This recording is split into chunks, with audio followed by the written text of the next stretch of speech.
and session 6. And today we are having an amazing guest all the way coming from a very, very different city of Gujarat, and that is Rajkot. And before I start my conversation with our prominent speaker, let us start this session with little prayer. I want all of you to please join me in the prayer. Gurur Brahma, Gurur Vishnu, Gurur Devo Maheshwara, Gurur Sakshat Parabrahma, Tasmai Sri Guruve Namah. Sarvepi Sukhina Santu, Sarve Santu Niramaya, Sarve Bhadrani Pashyantu, Ma Kashchit Dukhama Pyumat. Om Sahana Bhavatu, Sahanau Bhunaktu, Sahaviryam Karvavahe, Tejasvi Navaditamastu, Ma Vidvishavahe. Om Shanti Shanti Shanti. Thank you friends and नमस्कार। एक बार फिर आप सबका तहे दिल से स्वागत है ब्रोकर की पाठशाला में। और आज मुझे बड़ी खुशी हो रही है, आज हमारे बीच राजकोट के बहुत ही प्रोमिनेंट मिस्टर परेश गजेरा, जो कि राजकोट बिल्डर एसोसिएशन के प्रेसिडेंट है और बहुत ही मतलब हेक्टिक शेड्यूल में, मुझे मालूम है वो कितना अभी बिजी है, लेकिन उसके बावजूद भी आज हमारे बीच उन्होंने थोड़ा सा वक्त हमको दिया है, जो आज हमको राजकोट सिटी के बारे में बताएंगे कि क्या है राजकोट और स्पेशली रियल एस्टेट के लिए क्या पॉसिबिलिटीज बताता है राजकोट, ताकि पूरे हिंदुस्तान के जितने भी ब्रोकर्स है वो कैसे अपनी इंडस्ट्री के अंदर एक नई तरीके से राजकोट में बिजनेस कर सकते हैं। और उनके साथ उनकी बात के बाद हम राजकोट के बहुत ही मतलब अहम रियल एस्टेट ब्रोकर जो है मिस्टर अश्विन उनरकट, जो तकरीबन 40 साल से इस इंडस्ट्री में है, अमर एस्टेट एजेंसी उनकी कंपनी का नाम है, उनकी जर्नी के बारे में सुनेंगे। सो वेलकम परेश भाई एंड अश्विन भाई, thank you very much for your kind time to share your views with our viewers. Ashwin भाई और पावक, आप लोग अपना वीडियो ऑफ कर सकते हैं by the time I have a interaction with Paresh भाई। परेश भाई, सबसे पहले आपसे ये जानना चाहेंगे कि जब राजकोट की बात आती है तो आपके दिल में से क्या निकलता है, एज अ सिटी?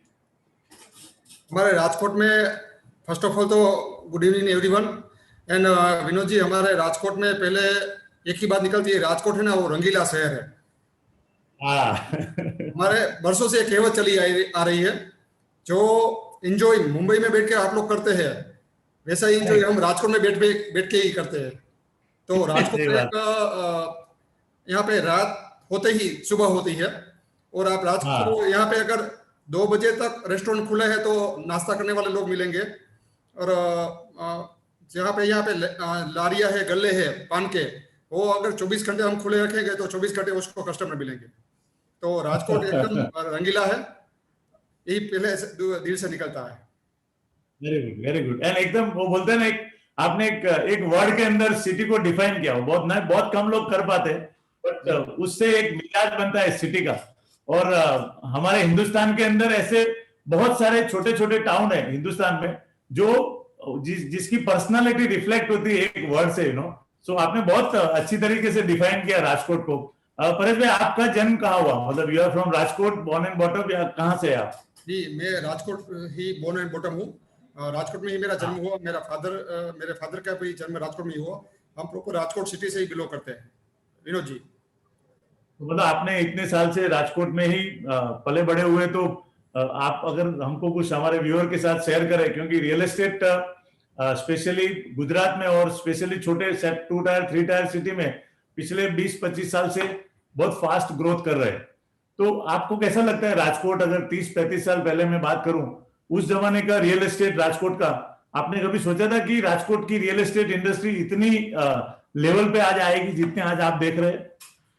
मेरे इस इंडस्ट्री में करीबन 17 साल हुए हैं। 2003 में मैंने इस इंडस्ट्री में पाँव रखा। मैंने कभी नहीं सोचा था कि राजकोट इतना बड़ा होगा। और देखते ही देखते आप देखिए कि नरेंद्र भाई जैसे गुजरात के हैं तो उसका मैक्सिमम लाभ गुजरात को मिल रहा है, जो केंद्र में वो बड़ा प्रधान के रूप से बैठे हैं। वैसे ही हमारे राजकोट के सीएम है विजय भाई रूपाणी जी, तो उसका अच्छा। भी बेनिफिट बहुत सारा राजकोट को मिल रहा है। तो मैं तो ये बता रहा हूँ कि अगले 10 साल 20 साल हो ना, वो भी राजकोट के हैं। राजकोट क्या और बात है। ग्रो होने वाला, और बड़ा होने वाला है जी। अभी आज की अगर हम बात करें तो राजकोट में ऐसी कौन सी, मतलब हम क्या कोई भी सिटी को आप 2 या 3 तरीके से डिफाइन कर सकते हैं।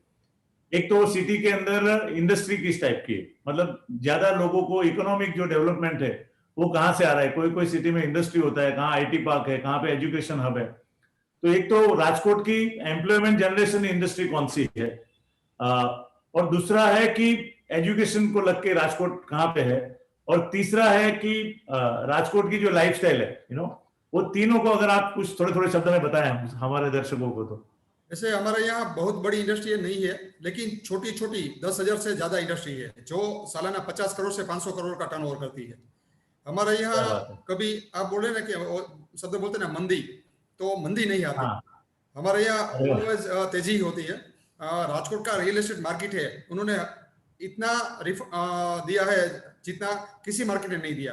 तो जो ये 10,000 12,000 इंडस्ट्री है हमारी, आप यहाँ पे ऑटोमोबाइल इंडस्ट्री बहुत अच्छी है, डीजल इंजन इंडस्ट्री बहुत अच्छी है, यहाँ पे इंजीनियरिंग बहुत अच्छा है, यहाँ पे अभी यहाँ पे इमिटेशन बाजार जो है, इमिटेशन की जो आइटम बनती है वो भी बहुत अच्छा हाँ। है, जो गहने बनते हैं। और यहाँ पे सिल्वर का ऑर्नामेंट वो भी बहुत अच्छा मार्केट है। तो राजकोट में बहुत सारी ऐसी चीजें हैं जो एम्प्लॉय जनरेट करती है। और यहाँ मेरे ख्याल से कोई भी आता है, यहाँ मुश्किल है एम्प्लॉय मिलना। आपको ये बता दूं, राजकोट में एम्प्लॉय मिलना मुश्किल है, यहाँ पे ओह, अवेलेबल नहीं है। और जो यहाँ अच्छा। की तनख्वाह होती है, उनका सैलरी होती है वो दूसरे सिटी से ज्यादा, अहमदाबाद कंपेयर अहमदाबाद से यहाँ का जो सैलरी रेशियो है वो ज्यादा है राजकोट में। तो राजकोट वैसे अभी छोटा है, लेकिन इंडस्ट्री यहाँ की बहुत बड़ी है। छोटी इंडस्ट्री में बड़ी इंडस्ट्री है। रफली अभी कितना पॉपुलेशन रहा होगा राजकोट का? अभी मेरे ख्याल से 20-22 लाख अभी पॉपुलेशन है राजकोट का। जो 20 साल पहले आप जाए तो 12-14 लाख के करीब था, अभी 20-22 लाख है।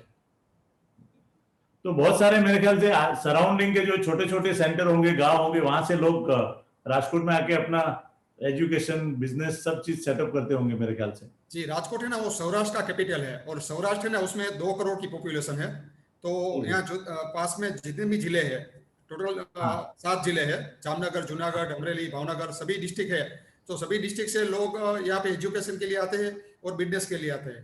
तो सौराष्ट्र में कहीं भी माइग्रेट करना चाहे गांव से कोई लोग, तो पहले राजकोट आते हैं, फिर अहमदाबाद जाता है, और फिर इंडिया के और सिटी में जाते हैं। इस हिसाब से राजकोट में पॉपुलेशन दिन बे दिन बढ़ती ही जा रही है। चलो। और मेरे ख्याल से इंफ्रास्ट्रक्चर भी बहुत तेजी से बढ़ा है राजकोट में। आप राजकोट के मेन मेन इंफ्रास्ट्रक्चर में किस चीज को एज ए डेवलपर, जब भी आप कोई प्रॉपर्टी डेवलप करते हो, चाहे वो अपार्टमेंट बना रहे हो, बंगलो बना हो, या कमर्शियल बना रहे हो, तो वहां का इंफ्रास्ट्रक्चर बहुत इंपॉर्टेंट मायने रखता है। तो आज की तारीख में राजकोट में ऐसे कौन से मेन इंपॉर्टेंट इंफ्रास्ट्रक्चर है जो राजकोट में रियल एस्टेट को खास करके एनआरआई से अट्रैक्ट कराते हैं? जी, अभी मैंने आपको बताया कि एक तो प्रॉपर्टी में इन्वेस्टमेंट राजकोट में सेफ है, कभी भी यहाँ का मार्केट डाउन नहीं गया है। और कोई भी इन्वेस्टर हो, उसको ज्यादा से ज्यादा पैसा कमा के रियल एस्टेट मार्केट में दिया है राजकोट ने। मैं करेक्ट। आपको उसमें अगर आप परसेंटेज जोड़ ले तो 100, 200, 300, 1,000 तक आएंगे कि भाई ओह। आपने 1 रुपया लगाया है तो उसका हाँ। 100 रुपया नहीं 500 रुपया हुआ है पीछे अरे 20 वाह। साल में। तो बहुत अच्छा। अच्छा रिटर्न दिया है। और यहाँ पे कमर्शियल प्रॉपर्टी ऑफिस बहुत सारी चलती है, एक एफोर्डेबल हाउसिंग वो भी बहुत सारे चलते हैं, प्रीमियम प्रोजेक्ट थोड़े कम चलते हैं।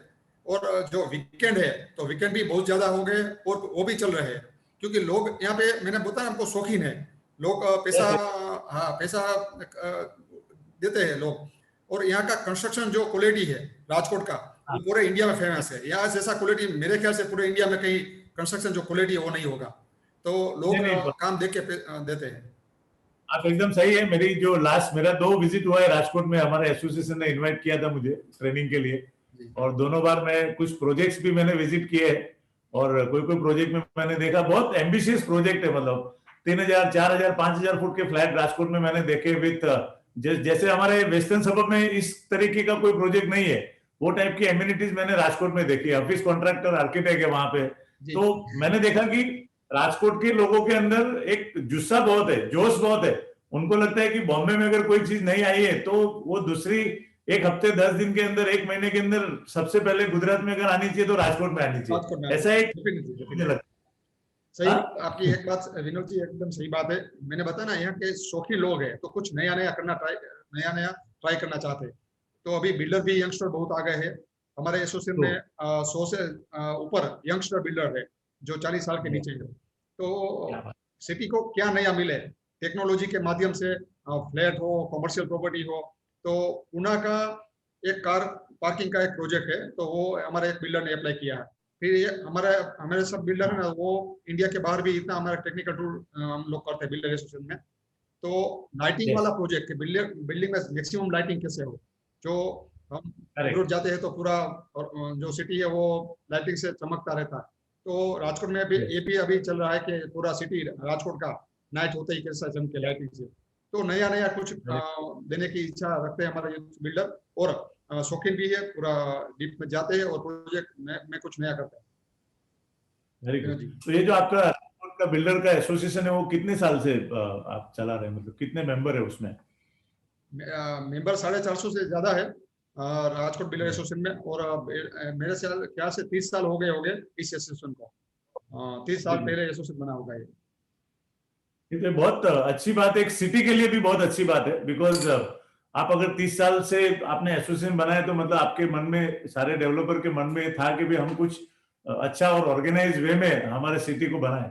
आई थिंक उसकी वजह से काफी बेनिफिट हुआ होगा सिटी को, और जितने भी प्रोजेक्ट्स आप करते हैं एक आपका संवाद भी होता होगा गवर्नमेंट के साथ में। बिकॉज एक अच्छी तरह से अगर कोई ऑर्गेनाइजेशन डेवलपर की है वहां पे, तो उसकी वजह से गवर्नमेंट को भी काफी हेल्प मिलती होगी जब वो उनका इंफ्रास्ट्रक्चर प्लान करते हैं या नया डीपी प्लान लेके आते हैं।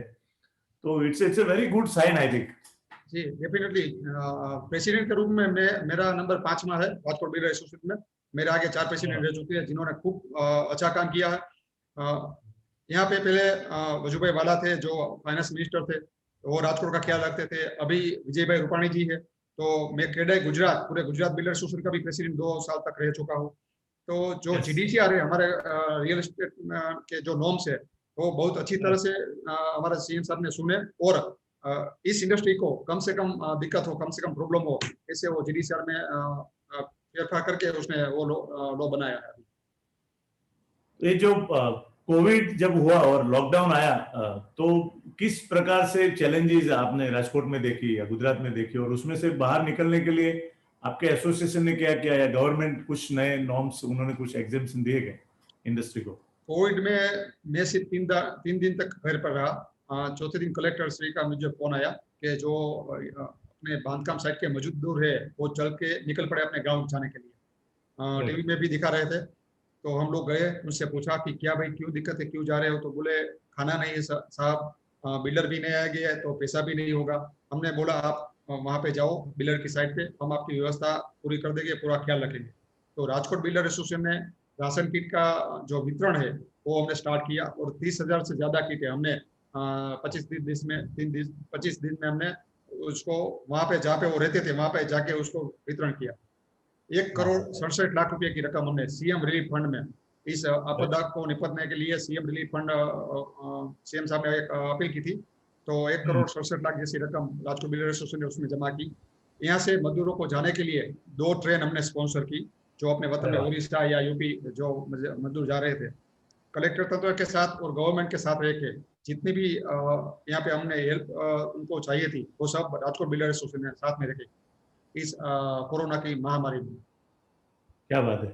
I think this is very very important point from Paresh भाई।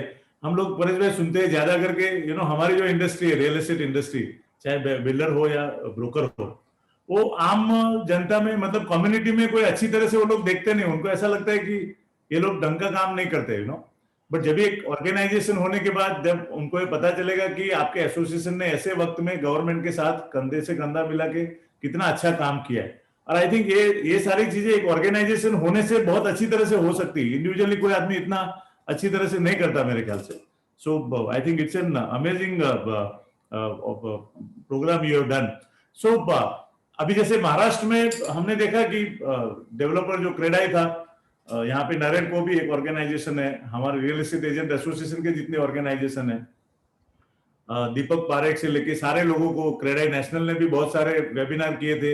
हमने भी महाराष्ट्र गवर्नमेंट के पास जाके कुछ बातें रखी थी कि भाई कोरोना से रियल एस्टेट को बाहर निकालने के लिए क्या करना चाहिए. तो महाराष्ट्र गवर्नमेंट ने कुछ स्टेप्स लिए. जैसे उन्होंने अक्टूबर में जो स्टैम्प ड्यूटी था वो हमारा 5% था, उसको 3% डिडक्ट करके, मतलब एग्जेम्पशन दिया, और 2% दिसंबर तक रखा था उन्होंने. और 31 अपना 1 जनवरी से 31 मार्च तक जो अभी चल रहा है वो 3% है. मतलब ये जो एग्जेम्पशन दिया उसकी वजह से मुंबई का जो मार्केट है रेडी पोजीशन का खास करके, वो बहुत अच्छी तरह से उसको पिकअप मिला है. तो उसका बेनिफिट, और आप देखेंगे तो स्टैम्प ड्यूटी कम करने के बावजूद भी जो कॉर्पोरेशन का कलेक्शन होना चाहिए स्टैम्प ड्यूटी का, वो 2019 अक्टूबर नवंबर दिसंबर के जो आंकड़े थे 5% के, उसको क्रॉस करके गया. तो it was a very positive. Customer काफी फ्लैट बिके, बिल्डर को अच्छा हुआ, इंडस्ट्री में वापस एम्प्लॉयमेंट जनरेशन चालू हुआ. और एक चीज मुंबई में म्युनिसिपल कॉर्पोरेशन लेके आई है गवर्नमेंट की, जो प्रीमियम हमारा होता है डेवलपर को, जो कॉर्पोरेशन को भरना रहता है, उसके अंदर वो लोग 1 साल के लिए 50% का रिडक्शन दे रहे हैं. तो मुझे लगता है ये 2-3 चीज जो गवर्नमेंट ने की, उसकी वजह से मुंबई का खास करके मार्केट और महाराष्ट्र में रियल एस्टेट डेवलपमेंट को काफी पॉजिटिव पुश मिला है. तो ऐसी कोई चीज आपके एसोसिएशन ने, क्रेडाई गुजरात ने, गवर्नमेंट से कुछ आपने अपील की है, ताकि ऑफकोर्स आप बोल रहे हैं राजकोट ऑलरेडी मार्केट तो बहुत अच्छा है, लेकिन आई थिंक ओवरऑल गुजरात का जो मार्केट है उसको कोविड का इम्पैक्ट तो हर जगह पे आया है. छोटी छोटी ऐसी बातें शायद मार्केट को काफी अच्छी तरह से आगे ले जा सकती है. उसके बारे में आपका क्या ख्याल है? जी विनोद जी, हमने भी बहुत सारी डिमांड रखी थी क्रेडाई गुजरात में, गुजरात सरकार से. हमने महाराष्ट्र सरकार का एग्जाम्पल भी दिया था, लेकिन यहाँ पे डिफरेंट ये है कि यहाँ पे जंतरी और जो वास्तविक भाव है, यहाँ के बाजार के जो रेट है, उसमें बहुत सारा डिफरेंट है. मुंबई में क्या है कि जो बाजार में जो रेट है वही जंतरी है, और वहाँ पे हर साल 10% जंतरी बढ़ती है. यहाँ पे पिछले 10 साल से जो जंतरी है उसको बढ़ाया नहीं गया है. बाजार बढ़ गया है, भाव बढ़ गए, लेकिन 10 साल से जंतरी नहीं बढ़ाई गई. इस हिसाब से जंतरी वैसे भी कम थी. सरकार का ये कहना था कि जंतरी एक तो ऐसे ही कम है, ऊपर से हम स्टैम्प ड्यूटी कम करेंगे तो और गवर्नमेंट को लॉस होगा. कोविड के हिसाब से थोड़े गवर्नमेंट को भी बहुत सारे इश्यू है. तो अभी आप देखो, फिर कोई ऐसा, गवर्नमेंट बहुत सपोर्टेड है हमारे, क्रेडाई गुजरात का, राजकोट क्रेडाई का खूब संबंध अच्छे है गुजरात सरकार से, और कोई भी डिमांड हो तो वो पूरी करते हैं. लेकिन इस डिमांड में अभी नहीं कर पा रहे हैं, क्योंकि ज्यादातर उसके उन लोगों की भी मुश्किल है. हमारा जो मार्केट है पिछले 4-5 महीने से खूब अच्छा है. कोविड के बाद जैसा लग रहा था, पहले ऐसा लग रहा था कि 1 साल तक ये मार्केट अच्छा नहीं होगा, लेकिन जैसे ही लॉकडाउन खुला और सब लोग बाहर निकलने लगे, तो 2-3 महीने में ये मार्केट बहुत अच्छा हो गया. जिसका छोटा फ्लैट था उसको बड़ा लेना है, किसी को एक रूम एक्स्ट्रा चाहिए एंटरटेनमेंट के लिए, कोई लॉकडाउन हो तो, किसी को वीकेंड में ऐसा लॉकडाउन हो तो वीकेंड बंगलो चाहिए कि 2-3 महीने चलो वीकेंड में चले जाए. किसी को छोटी ऑफिस है तो कोविड के हिसाब से 10 लोग बैठ रहे हैं तो उसको बड़ी चाहिए, ये सोशल डिस्टेंस उसमें भी हो. तो मार्केट बहुत खुल गया है, बहुत अच्छा है. और अहमदाबाद, बड़ौदा, राजकोट बहुत अच्छा मार्केट है. सूरत अभी थोड़ा स्लो है, लेकिन सूरत भी मेरे ख्याल से 1-2 महीने में पिकअप में आ जाएगा. Vinod ji, very good. तो आपके हिसाब से अभी जहां पे राजकोट की रियल एस्टेट है उसको आगे पुश करने के लिए हमेशा इंफ्रास्ट्रक्चर, हर एक सिटी में मैंने देखा है कि जैसा ही कुछ नया इंफ्रास्ट्रक्चर आता है जिसकी वजह से लोगों को ज्यादा समय की बचत होती है, उसका एक इम्पैक्ट आता है रियल एस्टेट के ऊपर. तो अभी राजकोट में आगे चल के, जैसे आपका मेरे ख्याल से एम्स वहां पे ऑलरेडी अनाउंस हो चुका है, आई थिंक काम भी चालू हो गया, तो इंटरनेशनल एयरपोर्ट का भी काम चालू है. और क्या ऐसी चीजें इंफ्रास्ट्रक्चर में अगले 5 साल में राजकोट में आने वाली जिसका इम्पैक्ट रियल एस्टेट के ऊपर हो सकता है? देखिए, एम्स आने से उसमें 10,000 फैमिली आएगी. 1550 करोड़ के बजट से एम्स बन रही है, 200 एकड़ जगह है. और इंटरनेशनल एयरपोर्ट आने के हिसाब से मेरे ख्याल से 2 या 4,000 फैमिली वहां पे आएगी. तो जो हमारे जो जामनगर रोड बोलते हैं एम्स को, तो जामनगर रोड अभी बूम हो गया है. उसके आसपास के जो गांव है, परापी, पड़िया, खंडेरी, हो जो गांव अभी चल नहीं रहे थे, वो भी बहुत अच्छे चलने लगे. और जो इंटरनेशनल एयरपोर्ट है, वो इंडिया में बड़े 5 एयरपोर्ट है, उस 2500 हेक्टेयर जगह में उसके जितना बड़ा होने जाने वाला है, और उसके साथ हाँ। कार्गो एयरपोर्ट भी हो रहा है।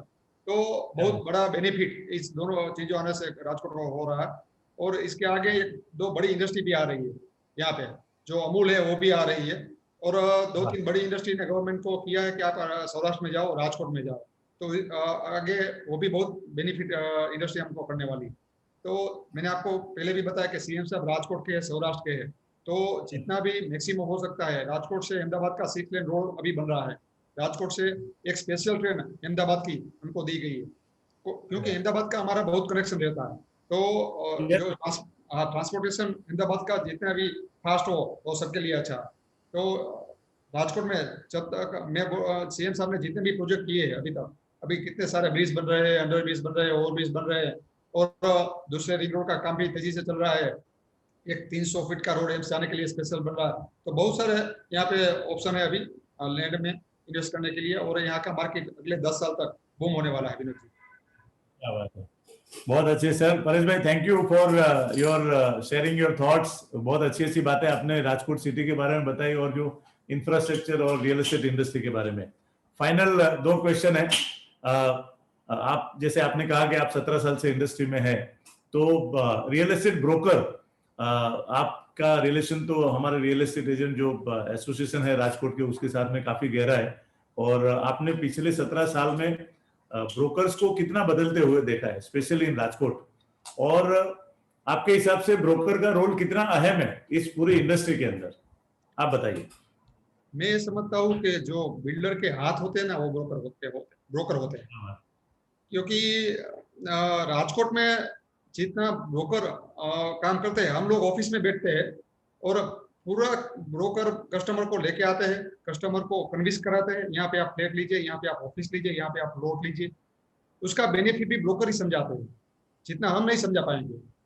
और उसको रिटर्न अगर उसको बेचना है अब 2 साल के बाद, 5 साल के बाद, तो यहाँ का ब्रोकर उसको रिलेशन में वो बेच भी देगा।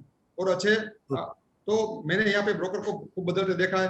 अभी हमारे जो रेयर है रियल एस्टेट एजेंट एसोसिएशन, उसमें काफी पढ़े लिखे लोग हैं, और जो एक सिस्टम से काम करते हैं, नॉलेजेबल पर्सन है। और मेरे ख्याल से जो रियल एस्टेट इंडस्ट्री है राजकोट की, उसमें बहुत अहम हिस्सा हमारे रेयर का ब्रोकर एसोसिएशन का रहा है।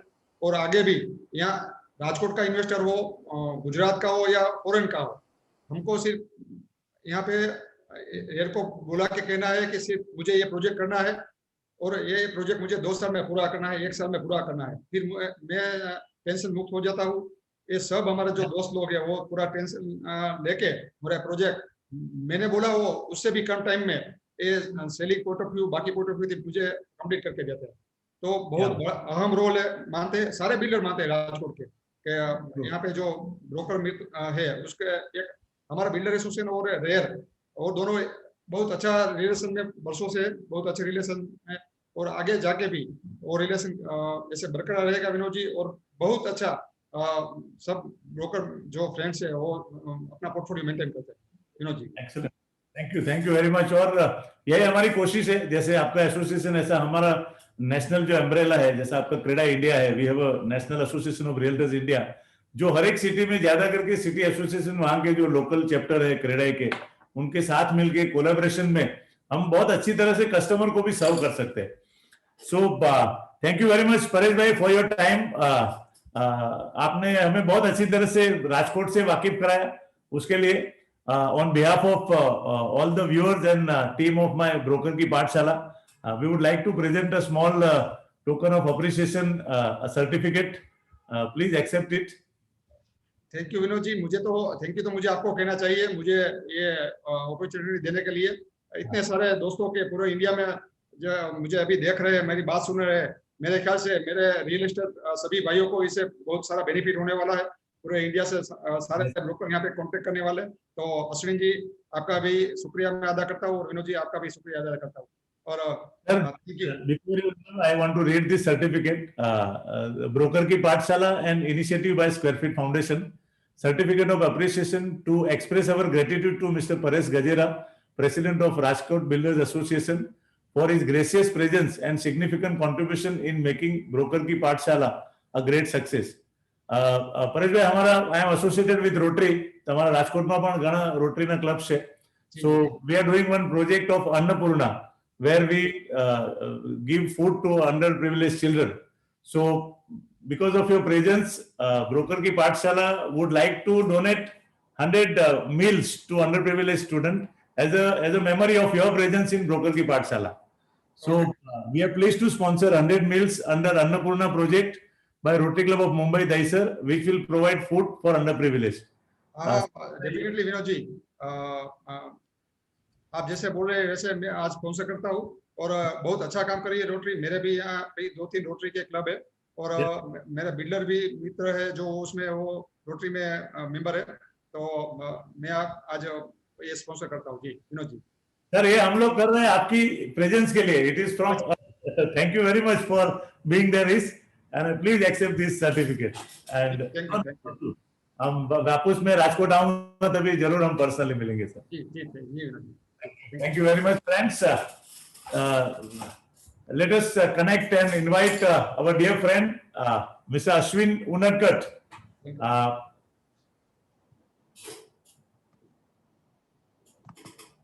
Yes, Ashwin bhai. Yes, brother. All good, बापू। આપણે हमारे यहाँ पे किसी अच्छे दोस्त, नियरेस्ट दोस्त उसको बापू बोलते हैं। Bapu, welcome Bapu. Friends, so it's my proud privilege to welcome Mr. Ashwin Unadkat from Amar Estate Agency, Rajkot. He has more than 40 years of experience in real estate broking, and when I shared interact with him and he shared his journey, I'm sure many of you will be amazed कि real estate खाली metro city में ही नहीं होता है बड़ा। आप उनके विचार जानेंगे, जिस तरीके से उनकी जर्नी रही है वो बहुत ही इंस्पायरिंग एंड मोटिवेटिंग है। So once again welcome Ashwin भाई। Thank you very much. Thank you for your time. Ashwin bhai, सबसे पहले बताइए कि आपका राजकोट का रिश्ता, मतलब आपका जन्म कहाँ, राजकोट में हुआ कि और कहाँ पे हुआ? मेरा जन्म राजकोट के बिल्कुल 40 किलोमीटर दूर गोंडल करके एक स्मॉल सिटी है, गोंडल नाम है उसका। वैसे राजकोट रंगले राजकोट बोलते हैं उसे, गोंडल को गोकुड़िया गोंडल बोलते हैं। गोंडल में मेरा बर्थ हुआ 1961 में। और गोंडल से मुझे मालूम है बहुत सारे आर्टिस्ट, बहुत सारे गुजरात के जो बड़े बड़े कलाकार लोग हैं। Very true. मैं नहीं मानता हूँ, जय Vasavada is from Gondal. Yeah exactly, he is from Gondal. और गोंडल स्टेट है भगवंत सिंह जी, तो वो इतने विजनरी थे कि उसने जो गोंडल का जब निर्माण किया, गोंडल बनाया, तो पेरिस की बिल्कुल लुक लाइक पेरिस बनाया था, क्योंकि उधर पढ़ते थे पेरिस में Bhagwant Singh ji, Gondal state. Very good. तो राजकोट आपका स्कूलिंग वगैरह कहाँ, गोंडल में हुआ कि राजकोट में हुआ? हाउ मेरा स्कूलिंग पार्टली हुआ from 5th standard I am in Rajkot, from 5th standard I am in Rajkot. कौन सी स्कूल में आपकी स्कूलिंग हुई थी? मेरा स्कूलिंग हुआ लाल बहादुर शास्त्री विद्यालय, LBS बोलते हैं, लाल बहादुर शास्त्री विद्यालय में मेरा स्कूलिंग हुआ। और तो क्या आपको, मतलब आपकी फैमिली में और कौन, आपकी फैमिली के बारे में बताइए, आपके पेरेंट्स जो है। My father Parsottam Unadkar, my mother Indira ben, unfortunately both are passed away. We are 4 brothers. सबसे बड़ा मैं हूं अश्विन, मेरे से छोटा दीपक, और अमित और आशीष दोनों ट्विन ब्रदर हैं मेरे। कुल we are 4 brothers, one sister, she is in Porbandar. Very good. So आपके पिताजी क्या करते हैं राजकोट में? मेरे पिताजी वो क्या बोलूं मैं आपको, इतने बिजनेस कर लिए हमने कि since 81 in this business, since 81 मैं और मेरे पिताजी, हमारा पूरा फैमिली यही बिजनेस में है सिंस 1981। हाँ। Okay. उसके पहले तो बहुत बिजनेस चेंज किए, बहुत काम किया अलग अलग बिजनेस में, लेकिन अभी 81 से हम लोग ये रियल एस्टेट में सेटल। अभी मतलब 40 साल हो गया। 81? जी सर, जी सर, जी सर, जी सर। तो आपने फिर एजुकेशन कितना किया फिर? मैं ग्रेजुएट हुआ, हम चारों भाई ग्रेजुएट हुए बीकॉम। सो ये बहुत इंपॉर्टेंट चीज है, जो जनरली लोग ऐसा सोचते हैं कि रियल एस्टेट एजेंट मतलब पढ़ा लिखा नहीं होगा, जिसको कुछ काम नहीं होगा वो आदमी रियल एस्टेट एजेंट बनता है, स्पेशली इन दोज डेज। आप 80s में अगर किसी को बोलो, मतलब मैं पर्सनली, मैं जब ग्रेजुएट हो रहा था तो मुझे रियल एस्टेट एजेंट का बिजनेस होता है ऐसा कोई आइडिया भी नहीं था, दूर दूर तक जी सर, सोचा भी नहीं था लाइफ। हाँ तो आपने 81 में स्टार्ट किया ग्रेजुएट होने के बाद। जी तो सर। व्हाट वाज ट्रांजेक्शन, मतलब रियल एस्टेट में क्या पसंद आया आपको, क्यों रियल एस्टेट चालू किया आपने? वैसे frankly speaking Vinod ji, real estate माने का वो टाइम पे एक ही मतलब था, हमारे पास पैसे नहीं थे। हाँ विदाउट मनी आप क्या कर सकते हैं वो हमने सोचा, मैंने और मेरे डैडी ने। और क्या कि we are Lohana like you Thakkar, तो ठक्कर लोग का एक ब्लड में वो जीन्स होते हैं कि वो कहीं पे जॉब नहीं कर सकते। तो हमने बोला हम लोग कहीं जॉब नहीं कर पाएंगे हमारे नेचर के हिसाब से, तो हमको बिजनेस करना चाहिए। बिजनेस के लिए पैसे नहीं थे, तो without money what you can do. हमारे कॉन्टेक्ट से हमको बात करना आता था, तो हमारे जो वेल विशर्स से लोग, उसने बताया कि तुम रियल एस्टेट ब्रोकरेज चालू कर दो। तो मैंने और डैडी ने 81 में रियल एस्टेट ब्रोकरेज स्टार्ट की। तो आपने 81 में जब भी रियल एस्टेट चालू किया तो उस समय राजकोट में कोई ब्रोकर थे क्या? किसी को देख के आप इंस्पायर हुए या किसी को देखा कि हाँ यार ये अच्छा काम करता है, इसका बहुत पैसा है, ब्रोकरेज करता है, ऐसा कोई था कि बहुत ब्रोकर थे? सिंस इंडिपेंडेंस राजकोट में रियल एस्टेट ब्रोकर थे, 5-7 ब्रोकर थे रियल एस्टेट में इंडिपेंडेंस के टाइम से, जो राजकोट स्टेट के और सभी के काम करते थे। लेकिन 81 में जो ब्रोकरेज का लिस्ट है ना, वो नियर अबाउट 50 ब्रोकर्स थे राजकोट में, कुल मिला के ऑल ओवर राजकोट में। तभी हमने ये स्टार्ट किया था। और अभी अभी कितने ब्रोकर होंगे राजकोट में? हमारे एसोसिएशन रजिस्टर्ड 125 ब्रोकर्स है ऑल ओवर राजकोट में। शायद 5000 प्लस ब्रोकर हो सकते हैं अनरजिस्टर्ड, और पार्ट टाइम भी है और फुल टाइम ब्रोकर भी है। पार्ट टाइम ब्रोकर बहुत ज्यादा है, जो लोग कहीं जॉब भी करते हैं और ब्रोकरेज भी करते हैं। मतलब 40 साल में 50 ब्रोकर से 5000 ब्रोकर होना। ओ यस सर, ओ यस सर, ट्रू। सिटी में रियल एस्टेट के लिए अपॉर्चुनिटी कितनी ज्यादा है। एग्जैक्टली। तो आप उस जमाने में क्या, मतलब कैसे प्राइस वगैरह कैसे थे 80s में? राजकोट में लैंड ही ज्यादा काम करता होगा वो टाइम पे तो। मोस्टली हम लोग वो टाइम पे जो जब स्टार्ट किया हमने, तो लैंड से ही स्टार्ट किया था। वो टाइम पे 81 में जब लैंड का ही ज्यादा काम हो रहा था। लेकिन तब मैं और मेरे पिताजी दोनों ही थे। लेकिन जब मेरा छोटा ब्रदर दीपक ज्वाइंट हुआ, तब से हमने रेसिडेंशियल कॉमर्शियल सब स्टार्ट किया। Very good. तो लैंड के कैसे प्राइस थे उस जमाने में 80s में? वो अभी मैं बात करूं तो अभी परेश भाई गजरा ने भी आपको बताया कि लैंड का एप्रिसिएशन इतना हुआ कि लोग 100 टाइम्स 150 या 200 टाइम्स अर्न किया लैंड में सबसे ज्यादा, क्योंकि लैंड एप्रिसिएशन यहाँ पे बहुत ज्यादा है राजकोट में। सो तो आपने जब ऑफिस स्टार्ट किया, फिर आपका ब्रदर भी ज्वाइन हुआ, तो आपको अगर मैं आज सोचूं 40 साल पहले जो आपने स्टार्ट किया था, उस जमाने आप रियल एस्टेट के मार्केटिंग में क्या एक्टिविटी करते थे? तभी तो शायद फोन भी नहीं होगा। तो यार मार्केटिंग का तो बात क्या थी, लैंडलाइन फोन वो भी हमने भाड़े पे लिया हुआ था अपनी ऑफिस में, लैंडलाइन फोन, और ऑफिस पे भाड़े की ही थी। और मार्केटिंग में क्या था कि जितने हमारे ग्रुप से हमारे पहचान वाले सबको हम एक अपने खिस्सा में वो छोटा डायरी रखते थे और सबको मिलते थे। हमने ब्रोकरेज का काम स्टार्ट किया है, ये मेरा कार्ड है, सादा कार्ड बनाया हुआ था ऐसे ही पेपर पे, ये हमारा काम हमने स्टार्ट किया। तो आप मेरे को कुछ है तो बताइए। मेरे पिताजी जाते थे, मैं जाता था। सब मार्केटिंग के लिए हमारे यहाँ पे वहाँ टाइम पे भी इवनिंग न्यूज बार पड़ता था अकेला करके, उसमें वो क्लासिफाइड एड आती है ना, उसका रेट था 10 रुपीज 20 रुपीज। वहां पे हम मार्केटिंग करते थे। वहां पे हम एडवर्टाइजमेंट एवरी सैटरडे वो रियल एस्टेट का एडवर्टाइजमेंट आता था। तो 10 रुपये 20 रुपये हम लोग हमारे स्टेट एजेंसी का प्रपोजल लैंड का या जो भी हो उधर में करते थे। और उस जमाने में नेटवर्किंग कहाँ होती थी? मतलब आज हम लोग देखते हैं, आज तो आज एसोसिएशन हो गया, नेशनल लेवल सोशल मीडिया पे नेटवर्किंग होती है, बट उस जमाने में आपके लिए नेटवर्किंग अपॉर्चुनिटी क्या थे? आप दूसरे नेटवर्किंग अपॉर्चुनिटी में ऐसा था कि हमारे जो ब्रोकर लोग धीरे धीरे नंबर्स बढ़ रहे थे, वो 2-3 एरिया थे विनोद भाई के। फॉर एग्जांपल एक आम्रपाली सिनेमा का एरिया था, रेसकोर्स करके एरिया था, एक दूसरा गुंदावाड़ी मार्केट था। तो वो शाम के टाइम में सब ब्रोकर उधर इकट्ठे होते थे। आफ्टर 6 o'clock बदा सब ब्रोकर उधर इकट्ठे होके एक बीजा से प्रॉपर्टी एक्सचेंज करते कि मेरे पास ये है, मेरे पास वो है। वो नेटवर्किंग होता था, देसी नेटवर्किंग बोलते हैं उसको, ट्रेडिशनल नेटवर्किंग, जो अभी फेसबुक पे हो गया अभी। ये वो आप बोलते थे ना, चाय पे चर्चा। फिर आप कैसे आगे ग्रोथ कैसे चला है? मतलब क्या क्या किस टाइप के प्रोजेक्ट्स किए आपने अपनी जर्नी के अंदर, और कुछ चैलेंजेस आए आपकी? इनिशियली विनोद भाई क्या था, इनिशियली तो ये नेटवर्किंग धीरे धीरे चलता रहा। फिर 88 87 88 में क्या हुआ कि बाहर से लोग बहुत आने लगे, एनआरआई लोग। तो मेरे को याद है कि गल्फ मस्कत का और दुबई का एक दो ग्रुप, मेरी जो एडवर्टाइजमेंट क्लासिफाइड आती थी अकीला में, उसने हमारा कांटेक्ट किया। वहां से ये बड़े ग्रुप के कांटेक्ट होने लगे।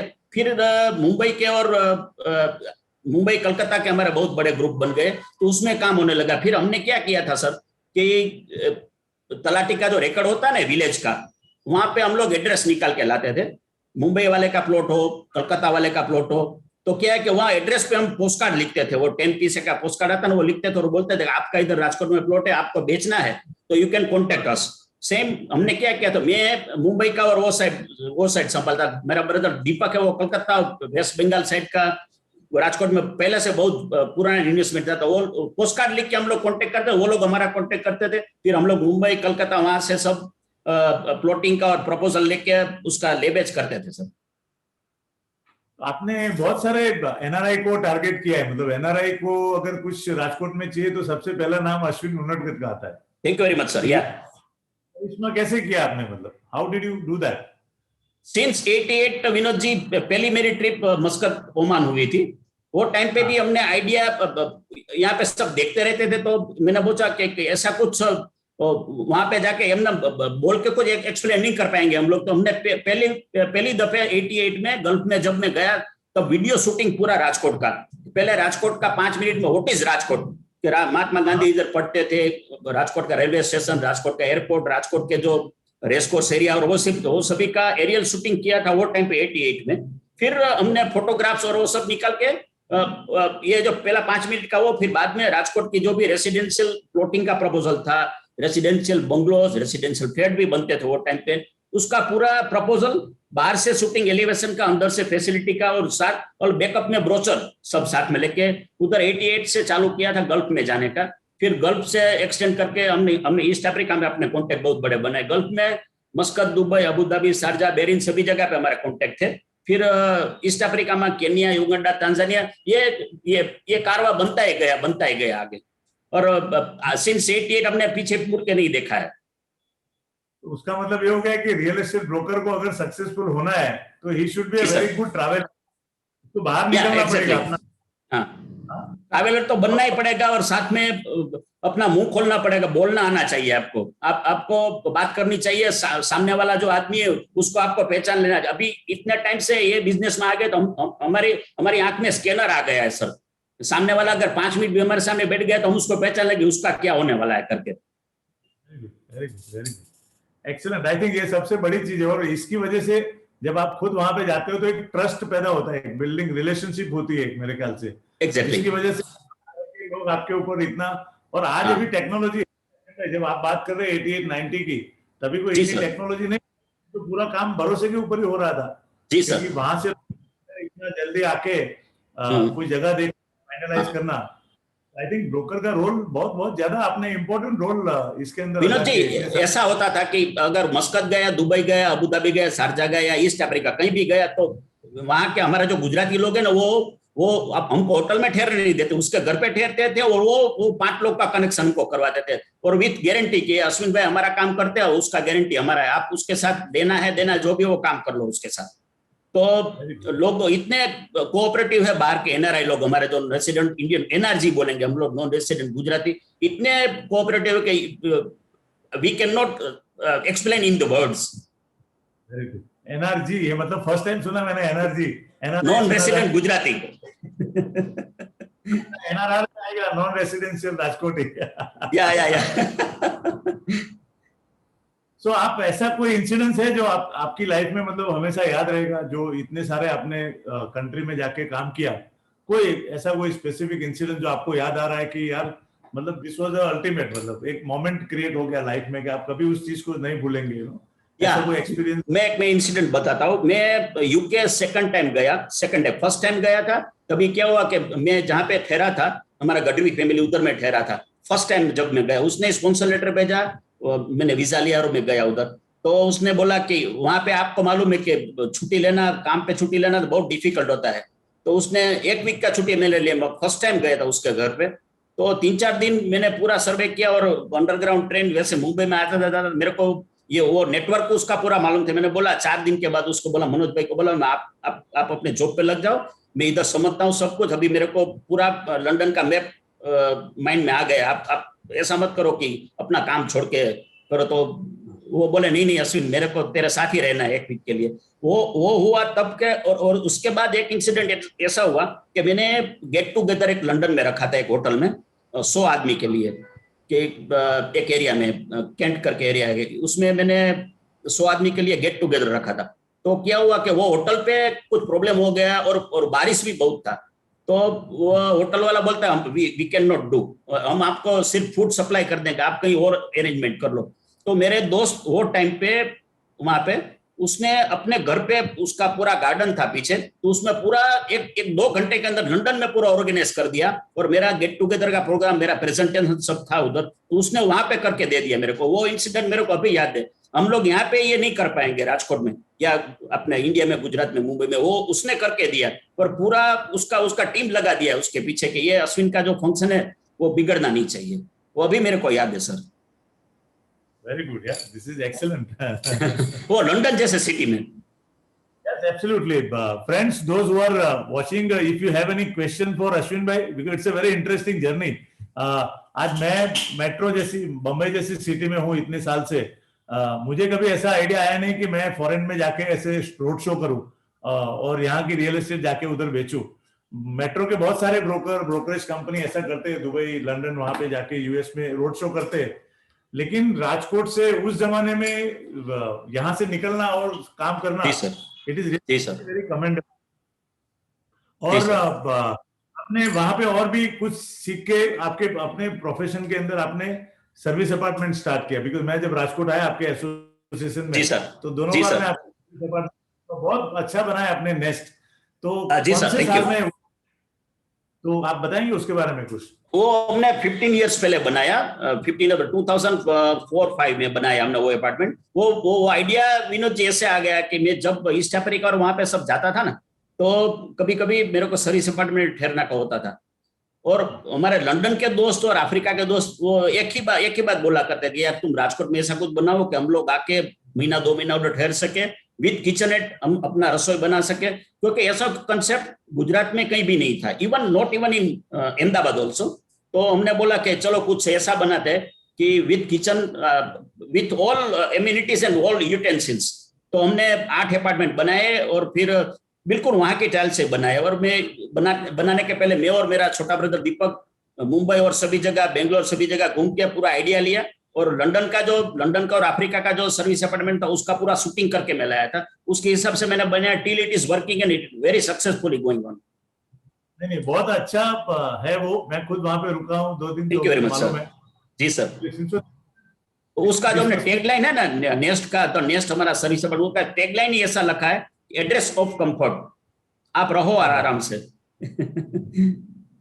I think it is very very apt कि हम जब एज ए ब्रोकर जब हमारा बिजनेस अच्छा चलता है तो हम अपने आसपास भी दूसरी अपॉर्चुनिटी देख के हमको एक ऐसा इन्वेस्टमेंट लाइफ के लिए करना चाहिए जो आपको लॉन्ग टर्म पे यील्ड भी देता है, रेगुलर इनकम देता है और आपका एक अच्छा इन्वेस्टमेंट देता है आपकी पिछली जिंदगी। मैं अपनी फ्रेटर्निटी को एक ही बात बोलूंगा, अगर आपके पास पैसा बन जाता है, एक्स्ट्रा पैसा बन जाता है, तो कुछ ऐसी जगह पे लैंड, अपना बिजनेस तो प्रॉपर्टी का तो है, उसमें आप लगा ही सकते हैं, उसमें भी रिटर्न है, रिटर्न ऑफ इन्वेस्टमेंट अच्छा है। लेकिन कुछ ऐसा इन्वेस्टमेंट करना चाहिए कि जो परमानेंट आपके घर पे, और आपके घर पे पैसा परमानेंट मंथली आ जाए, ऐसा कुछ रिकरिंग वाला कोई भी बिजनेस, फिर रेंटल इनकम हो या फिर सर्विस अपार्टमेंट हो या फिर हमने जो दूसरा भी आपको मालूम है हमने कोवर्किंग चालू किया है, तो वो ऐसा कुछ होना ही चाहिए सर। Very good. अभी अश्विन भाई, आप जैसे जैसे वक्त गुजरता गया, इंडिया के अंदर, वर्ल्ड में टेक्नोलॉजी की एंट्री हुई, लाइफ फास्ट होने लगी, रियल एस्टेट भी चेंज होने लगा, इंडस्ट्री चेंज हो गई। जिस तरीके के पहले बिल्डिंग बनते थे, बंगलोज बनते थे, आज का रियल एस्टेट पूरा चेंज हुआ है। तो आपने आपकी कंपनी में भी क्या चेंजेस, किस प्रकार से टेक्नोलॉजी को आपने अडॉप्ट किया है और क्या क्या स्ट्रेटेजी आज आप यूज कर रहे हैं? मेनली ये जो है ना पूरा नेटवर्किंग, पूरा हमारा यहाँ पे सिंक्रोनाइज किया हुआ है नेटवर्क, पूरा लैपटॉप पे और सभी जगह पे। लोगों का जो इंक्वायरी है, डिमांड रहता है, residential, commercial, logistic, industrial, whatever है, वो पूरा क्लासिफाइड किया हुआ है हमारी ऑफिस में। हमारी पे रिसर्च, हमारे यहाँ रिसर्च डेवलपमेंट पूरा टीम है, और एरिया वाइज हमने पूरा काम छोड़ दिया है। एक लड़का कुछ रेसिडेंशियल और कॉमर्शियल देखता है तो वो देखता है, दूसरा लड़का जो भी देखता है वो अलग से कॉमर्शियल वो देखता है, फिर लॉजिस्टिक, इंडस्ट्रियल, वो सभी ऐसे हमने डिपार्टमेंट कर लिया और सभी पूरा डेटा पूरा बनाया हुआ है। और अभी आप थोड़ा हमारे व्यूअर्स को राजकोट की रियल एस्टेट के बारे में बताएंगे कि कौन से एरिया है जो राजकोट के सबसे 3 एरिया बोलेंगे जिसको हम की हाईएस्ट प्राइस और प्राइस के हिसाब से रेसिडेंशियल और कमर्शियल दोनों। वैसे पहले मैं रेसिडेंशियल कॉमर्शियल की बात करूंगा। तो कॉमर्शियल में क्या है कि हमारा ओल्ड हिट याग्निक रोड करके पूरा एरिया, जो रामकृष्ण आश्रम और पूरा रोड है, वो रोड पे एक बात अच्छी बात क्या है, राजकोट में रेसिडेंशियल या कॉमर्शियल यहाँ पे हमारा कारपेट एरिया का रेट चलता है। Carpet 10 by 10 means 100 feet, that's it. यहाँ पे कारपेट का रेट इसलिए लेने वाले को भी कोई प्रॉब्लम नहीं होता है। तो याग्निक रोड जो हमारा पूरा है वो अभी हाई स्ट्रीट बन गया, हाई स्ट्रीट शॉपिंग का एरिया है। वहां पे अगर स्क्वायर फीट का जो अगर बात करें तो कॉमर्शियल ग्राउंड फ्लोर का रेट हमारे यहाँ पे कारपेट का 50,000 to 60,000 rupees per square feet है। और क्या मिलता है? सॉरी सर, वो जो हाई स्ट्रीट है उस पे रेंटल क्या रेट होगा? वही मैं आपको बता रहा हूँ। रेंटल रेट 2,200 रुपीज प्लस है ग्राउंड फ्लोर का, 200-250 तक जाता है, प्लस टैक्स, कॉर्पोरेशन टैक्सेस वो एक्स्ट्रा रहता है। लेकिन जो भी लोग रेंटल भी लेते हैं उसको भी पूरा वो बोलते हैं कि रिटर्न ऑफ इन्वेस्टमेंट रिटर्न उसको है। क्योंकि अभी याग्निक रोड की मैं बात करूं तो राजकोट में अभी सभी ज्वेलर्स, आप TBZ बोलो या कोई भी ज्वेलर्स बोलो, सभी कल्याण वो सभी याग्निक रोड पे ही सब आ गए हैं। और रेडीमेड गारमेंट के बड़े बड़े शोरूम एलन सोली चालू करके कोई भी वो ऑप्शन वो सभी राजकोट में याग्निक रोड पे है। और दूसरा जो डेवलपमेंट अभी सिंस 10 years हुआ है वो काला रोड का हुआ है। काला रोड भी as good as Yagnik road और काला रोड है। और तीसरा 150 फीट रिंग रोड डेवलप हुआ है, वो पूरे रोड पे कॉमर्शियल चकाचक भरा हुआ है और बहुत अच्छे बिजनेस चल रहे हैं उधर। और वहां पे भी रेट के हिसाब से आपको बात करूं तो ग्राउंड फ्लोर का रेट कोई भी अच्छा शॉपिंग के एरिया है तो 30,000 to 50,000 रुपीज है। यहाँ पे मॉल कल्चर है, 1-2 मॉल बने हैं, लेकिन मॉल अभी इतने सक्सेस नहीं हुए राजकोट में। राजकोट में मॉल सक्सेस नहीं हुए? जी सर, वेरी गुड। और रेसिडेंशियल मार्केट कौन से लोकेशन सबसे अच्छे है? Again residential market old Rajkot जो है ना वो पूरा जागनाथ रोड, रामकृष्ण नगर, वो सब एरिया है। और फिर काला रोड पे तो काला रोड के parallel Nirmala convent road, university road, Kalawad road, Amin Marg, वो इतने डेवलप है कि रेसिडेंशियल ट्रेमेंडस डेवलपमेंट है उधर। और यहाँ पे रेसिडेंशियल डेवलपमेंट में 500-700 स्क्वायर फीट के फ्लैट से चालू करके 5,000 स्क्वायर फीट तक के फ्लैट बनते हैं अलग अलग प्राइस रेंज में। अभी आगे चल के सबसे प्रॉमिसिंग एरिया राजकोट का कौन सा है? किसी को इन्वेस्टमेंट करना है तो फ्यूचर बोलते हैं ना, future of Rajkot is in this location. या 150 feet ring road, Kalawad road और जामनगर रोड का जो अभी नया डेवलपमेंट जामनगर रोड पे आ रहा है, जो एम्स हो रहे हैं वो सब, तो जामनगर रोड भी प्रॉमिसिंग है, कालावा रोड भी प्रॉमिसिंग है। मेनली कालावा रोड, जामनगर रोड और 150 feet ring road and 200 feet. Rajkot में 3 रिंग रोड है सर। एक 150 फीट ओल्ड रिंग रोड जी, अभी BRTS राजकोट में BRTS भी है, बस रैपिड ट्रांसपोर्ट सिस्टम, और दूसरा रिंग रोड है और तीसरा भी 300 फीट का बन रहा है।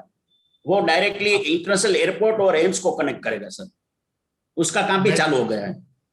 मेट्रो राजकोट में स्टार्ट हुआ है कि नहीं हुआ है? ना, मेट्रो भी स्टार्ट नहीं हुआ है। हमारे चीफ मिनिस्टर जो who is belong to Rajkot, mister Vijay Rupani, बोलते हैं कि we are planning for next 5 year metro का भी प्लानिंग करेंगे राजकोट के लिए और जामनगर के लिए और बड़ौदा के लिए। अभी सूरत और अहमदाबाद में मेट्रो का काम चालू है। Very good. So I think आपकी जर्नी काफी सेटिस्फाइंग रही। और वो बोलते हैं ना कि हर एक इंसान के लाइफ के 4 पहलू होते हैं। एक आपका स्कूल कॉलेज हो गया, पर्सनल लाइफ हो गई, आपका करियर हो गया, अभी आप करियर में सक्सेसफुल हो गए। उसके बाद में हम जहां से हमने कुछ पाया है वहां पे हम वापस देते हैं। जी सर, जी सर। आपने भी मेरे ख्याल से राजकोट रियल एस्टेट एजेंट जो एसोसिएशन है, you are the founder, one of the member of the association. जी सर। तो फिर आपकी शुरुआत हुई कि हम वापस अपने इंडस्ट्री को क्या दे सकते हैं। जी सर। तो आप के बारे में बताइए, जहाँ पे मुझे 2 बार आने का मौका मिला है और मुझे सबसे अच्छी चीज ये लगी है राजकोट के बारे में कि मतलब बहुत दिल से लोग है ना, दिल से रखते हैं आपको। होस्टिंग बहुत जबरदस्त है भरत भाई, और आप सुबह एयरपोर्ट जी सर। उधर उसके ऊपर बहुत क्या मजा आया, जलेबी। मतलब ऐसा लगा कि मतलब। सो आपके एसोसिएशन के बारे में बताइए। जी सर, पहला पहले बात तो मैं हॉस्पिटैलिटी करूंगा 2 मिनट के लिए। गुजराती में बोलते हैं काठियावाड़ में तो कोक दी भूलो पड़ भगवान तने स्वर्ग दिखाओ सामड़ा। सब नहीं समझेंगे लेकिन आप समझ जाएंगे। वो बोलते हैं कि भगवान भगवान भी अगर आ गए ना इधर ऊपर से तो हमारे रीजन में वो इतना हॉस्पिटैलिटी एंजॉय कर सकते हैं, ऐसा उसका मीनिंग है। सो एसोसिएशन कैसे शुरू हुआ और अभी क्या वहां पे एसोसिएशन की क्या एक्टिविटी है और उसकी वजह से आपके पर्सनल लाइफ में और बिजनेस में कितना फर्क है? जी, एसोसिएशन हमने है ना 2009-2011 में स्टार्ट किया। हमारा फाउंडर प्रेसिडेंट थे मिस्टर नीलेश सेठ थे फाउंडर प्रेसिडेंट, उसके बाद मैं प्रेसिडेंट हुआ। और फिर हमने, आप रोटरी में है तो रोटरी का सिस्टम आपको मालूम, प्रेसिडेंट इलेक्ट, इमीडिएट पास पर्सन, ऐसा ही पूरा फॉर्मेट हमने बनाया हुआ है। अभी जो भी टेन्योर है वो 2 ईयर का टेन्योर है। और जितने भी प्रेसिडेंट अभी तक आए, 7 प्रेसिडेंट राजकोट में हमारा रेयर में आए, तो सभी ने इतना अच्छा काम किया। और हमारा जो कनेक्ट मेन बिल्डर के साथ था और लोकल पीपल के साथ था। अभी राजकोट का आइडेंटिटी रेयर तो आइडेंटिटी बन गया, क्योंकि जो भी लोग इन्वेस्टर है और जो भी काम करना चाहते उसको मालूम हुआ कि अगर रेयर का मेंबर है तो वो निश्चित हमारे साथ काम करता है। और एक्टिविटी के हिसाब से आपको बताओ तो एवरी मंथ हमारा प्रोग्राम रहता है। अभी अभी अभी परेश भाई गजरा से बात हुआ तो उसकी एक मैं बात आपको करूं कि अभी राजकोट में हमारा एक प्रोग्राम चल रहा है। एवरी 15 डेज या 1 मंथ हम लोग बिल्डर एंड ब्रोकर कनेक्ट हो, हमने उसका नाम रखा है संपर्क सेतु। Very good. संपर्क सेतु, वो उसके नीचे कोई भी बिल्डर अपनी साइट पे हम सबको इनवाइट करता है। संडे मॉर्निंग वो ब्रेकफास्ट रहता है और फिर उसका प्रोजेक्ट का वो सब प्रोग्राम होता है। और for example we are senior broker, मैं और भरत भाई को, नीलेश भाई, वो सब सीनियर ब्रोकर, उसको सब बिल्डर पहचानते हैं, लेकिन जो हमारे नए मेंबर है वो बिल्डर को कब पहचानेंगे। तो हम लोग ऐसे संपर्क से तो प्रोग्राम बनाया। नीलेश गढ़वी जो हमारा अभी प्रेसिडेंट, उसने भी उतने बहुत मेहनत करके यह प्रोग्राम सेट किया है। और हम लोग मिलते ही रहते हैं, एवरी 15 डेज एवरी मंथ नए बिल्डर को मिलते हैं। प्लस कोई नया टेक्नोलॉजी आता है, नई कोई साइट आती है, हम लोग यहाँ के रेवेन्यू एडवोकेट्स जो रहते हैं उसके साथ हमारा मीटिंग रहता है। टेक्निकल जो क्योंकि अभी हमारा बिजनेस ऐसा हो गया कि सिर्फ ब्रोकरेज का काम नहीं, हमको सब थोड़ा थोड़ा रूल्स रेगुलेशन, जीडीसीआर का, रेवेन्यू का सब होना चाहिए। इसलिए हम लोग हर टाइम पे मीटिंग डेप्यूटी कलेक्टर, कलेक्टर के साथ या टेक्निकल जो रहता है उसके साथ करते ही रहते हैं सर। Very good. और उसके बाद आपका एसोसिएशन ने national association of realtor India, NAR India join किया मेरे ख्याल से। जी सर, जी सर, जी। मुलाकात फर्स्ट टाइम वैसे हुई थी मेरे ख्याल से। जी सर, तो बराबर। आपको क्या लगता है कि आप पहले राजकोट एसोसिएशन और उसके बाद एनआर इंडिया में मेंबर बने, न केवल आप बट ब्रोकर को ऐसे नेटवर्क से आपको कितना फायदा हुआ? Sir what I can say about NAR, ये बोलते हैं ना कि पूरा चेंज हो गया। फॉर एग्जांपल मैं अकेला की बात नहीं कर, पूरे राजकोट का एसोसिएशन एक्सप्लोर हो गया पूरा। क्योंकि अभी हम एनआर में मेंबर हो गए तो क्या, पहले हम राजकोट के काम करते थे। अभी मैं राजकोट, मुंबई में भी कोई भी सबब में, पूना, बेंगलोर, दिल्ली, गोवा, सभी जगह पे राजकोट एसोसिएशन के मेंबर काम कर रहे हैं due to this NAR, all thanks to NAR. क्योंकि उसने हमको, बोलते हैं ना, सारा जहां हमारा, अभी सारा जहां हमारा हो गया, सारा भारत हमारा हो गया। Correct. Very good. So I think all the viewers who are not part of any organization, अपनी फ्रेटर्निटी के लोकल एसोसिएशन एनआर इंडिया में जुड़ने की कोशिश करें। आपकी लाइफ में अपॉर्चुनिटी अनलिमिटेड हो जाएगी। It is up to you then, उसमें से कितना अपने आप को पहले कितना आप उसमें एक्टिव करते हो। जो भी आदमी रियल एस्टेट में है विनोद जी, जो भी सिटी में है, जो भी है, तो उसको पहले लोकल एसोसिएशन में मेंबर बने और फिर एनआर में होना चाहिए। एनआर में वो आ गया ना, उसका पूरा लाइफ चेंज हो जाएगा सर। एनआर अल्टीमेट है सर। थैंक यू अश्विन भाई। एंड अश्विन भाई, 2 चीजें इन बिटवीन में आपको पूछता हूँ। ये जो आपने बात करता है एम्स, जो मैंने बताया, और इंटरनेशनल एयरपोर्ट की बात हुई, ये दोनों का काम अभी शुरू हुआ है कि क्या है, कौन से स्टेज पे, उसका कंप्लीशन कभी है? इंटरनेशनल एयरपोर्ट वो अभी जो बता रहे हैं, डोमेस्टिक को 2023 में स्टार्ट कर देंगे, डोमेस्टिक। ओके। और मैं और एक बात बताऊं, वो जो भी एयरपोर्ट बन रहा है ना, ग्रीनफील्ड एयरपोर्ट बोलते हैं उसको, और 2500 हेक्टर्स ऑफ लैंड में बन रहा है, which is one of the biggest airport in India. So मतलब आपको पूरा इंटरनेशनल बनने के लिए और टाइम लगेगा, आपके डोमेस्टिक जो है 202 वो by 2025 it will be completed. By 2025 international airport will be completed. और एक मैं आपको बात करूं, इंटरनेशनल एयरपोर्ट राजकोट में क्यों बना उसकी बात बताऊं मैं आपको कि हमारे हमारे नियरेस्ट इंटरनेशनल एयरपोर्ट अहमदाबाद है।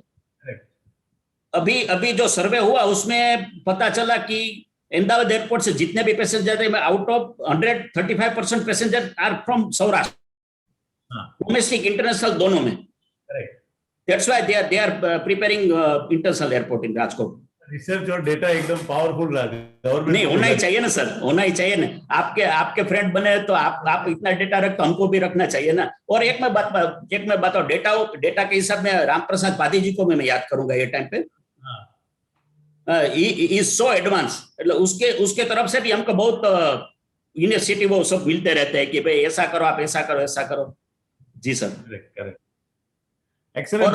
अश्विन भाई करो, एम्स का काम भी चालू हो गया, बिल्डिंग प्लान पास हो गया, उसका कंपाउंड वॉल का काम खत्म हो गया अभी, और बिल्डिंग का काम चालू हो गया है अभी। सो एंड देन आपके जो फैमिली में दो नेक्स्ट जनरेशन, जब तक आप यहाँ तक पहुंचे तो आपने नेक्स्ट जनरेशन भी तैयार कर लिया आपकी जी सर फैमिली के अंदर। जी सर जी sir. Tell us about your son and your brother Deepak's son.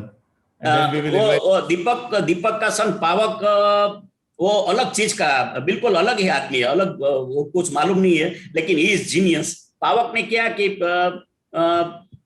सेप्ट university very famous in Ahmedabad, CEPT के उसमें एडमिशन भी नहीं मिल सकता, वो सेप्ट यूनिवर्सिटी में उसने एमई किया, और फिर वो जो उसने एजुकेशन लिया वो छोड़ के अभी अलग ही कुछ कर रहा है वो। Would you like to talk with him, sir? Yeah, now, so let me have this opportunity to welcome the next generation. Deepak Bhai's nephew, sorry, Deepak Bhai's son, yeah. Deepak Bhai's son. Pavak, welcome to Broker की पाठशाला। फिर बाद में तपन से बात करेंगे हम लोग। Yeah. Thank you for inviting. Tapan, if you are there, you can also join. Tapan, please. That would be great. Let me know. Wow. Hi everyone. Namaste. Yeah, wonderful. So here is friends. Here is Tapan. You can see. You are reminding me the style of Amir Khan in Dil Chahta Hai. ये special haircut इसके लिए करवाया मैंने। So I am extremely to have both of you, next generation. I would say millennial. And this is one of the most powerful speakers, I would say, in Broker till now. I can feel being online, So first, let us talk with Pavak. Pavak, tell our viewers about you. I want 2-3 things very specific, Okay. When you were going to school and college. Right. Which was the time that you decided that whatever education you do, but you will be part of real estate? So there was not a particular time, but the whole journey was so amazing. Like the journey of figuring out what to do. But there was every time there was back in our mind about real estate, because we have grown up in such an environment where everybody talks about real estate anywhere, even if it's our home or whenever we go for even a traveling or whenever we go, because since you listen about motorbikes, like I call him Motabhai, everybody calls Ashwin Bhai Motabhai here. So Motabhai told about how our family was into real estate since 40 years. So every time when you go to office or home, there is every time we talk about real estate. So I did my schooling from RKC. I took science, then we did civil engineering, and then I did my master's in infrastructure engineering design from SEP University. So throughout then I was a research associate for a couple of months in sanitation department. Like I handled the solid waste management and sanitation of Ahmedabad city.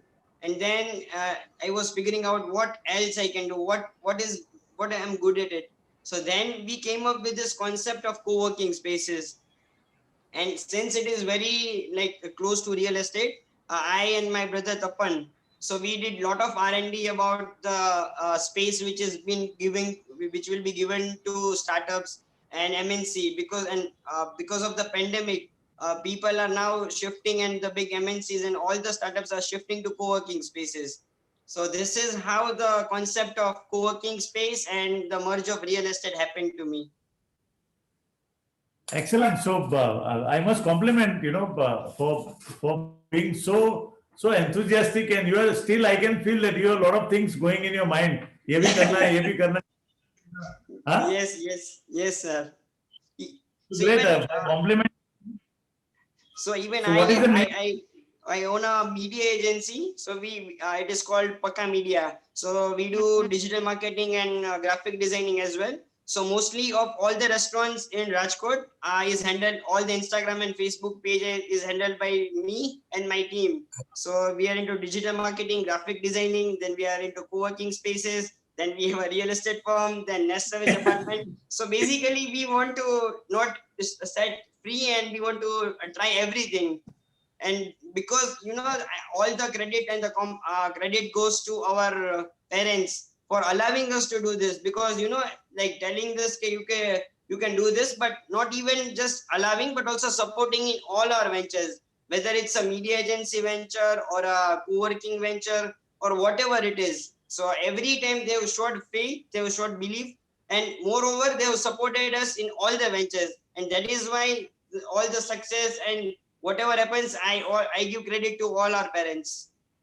Excellent. I think, Ashwin bhai, what I can feel in my lifetime, there is always a generation gap in Yeah. all of 5,000 साल पहले भी चले जाएंगे ना, तो जो old होते थे वो नेक्स्ट जनरेशन को बोलते थे, तुमको कुछ पता नहीं है, तुमको कुछ आता नहीं है, तुम ये चीज ऐसे ही होती है.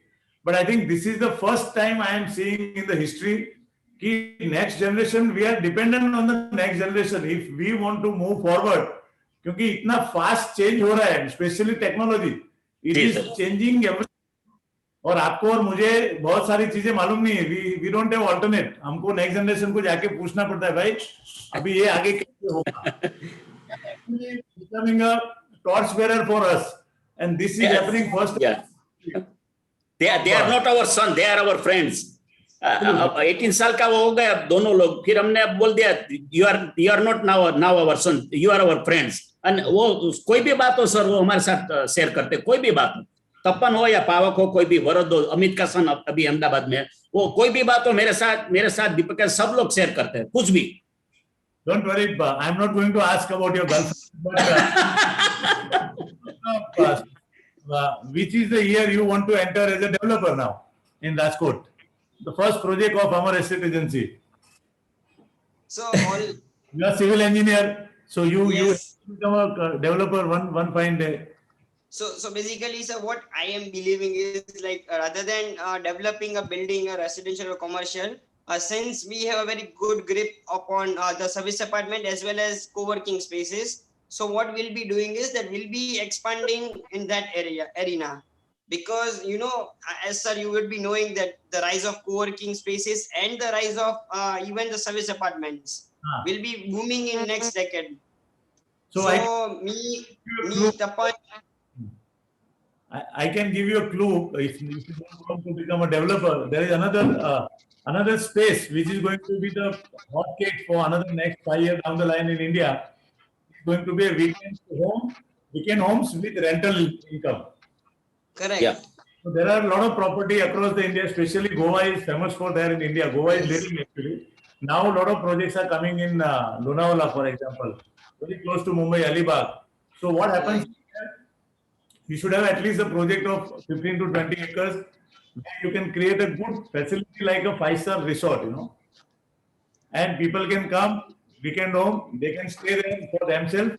Then they hand it over to you. You can be the property manager. You organize some, great event there. People come there. You can rent it out, all those apartment and bungalows, and you can share the revenue. This is going to be the next big business like co-working and co-living. So you should think about that. Thank you so much. Tapan is very good at figuring out and like doing R&Ds because he's into Pune and he knows the pura real estate of Pune. So he's more into doing R&Ds of nearby spaces, finding new spaces. So when I'm looking at both of you together, I can remind of two gentlemen. You know, Tapan looks like Amir Khan, who is very perfect, who is low profile, who doesn't speak much, and you are Yes. Ranveer Singh, who has lot of energy and he wants to do everything. You know. I would like to be called Virat Kohli more than Amir Khan. Oh. Thank you, Pawak, for sharing your insight. And let's move to Pune from Rajkot. I think Tapan, can you unmute? Yeah, Yes, Tapan, sir. thank you very much for being with us. And Thank you, sir. Thank you for inviting me. I am really enjoying this session on Broker Ki Pathshala. Up till now, all this session, what I have done, I think I am getting a lot of energy out of it. So tell us about you and your family, you know, your parents, and how important it is for you to be in real estate, and what brought you to Pune. Yeah, so I was born in Rajkot and I did my schooling from Rajkot as well. I did it from Rajkumar College, Rajkot, the same school as my brother. And it is a 160 years old school in Rajkot and one of the most famous in India.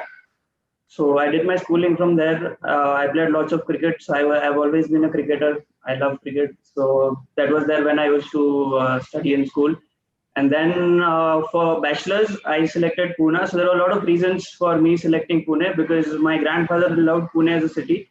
Because when he was young, he had visited Pune a lot of times in his lifetime. So while spending time with him in the family, he used to tell us that Pune is a very nice city to go to live over there and to work as well.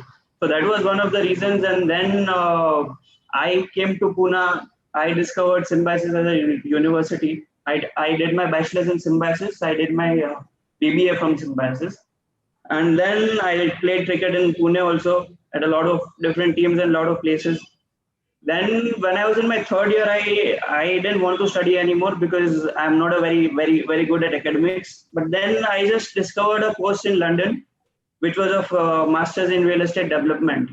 So mainly I didn't go to London to study as such, but then I wanted to go and explore the real estate market over there. And I just wanted to learn how things are done differently in a different country, because I knew how real estate market is in India and how all the processes work over here. Because I had done my internship at the same place I work right now, all thanks to Mr. Ravi Verma. And he's our mentor, not only mine, but my dad's mentor also.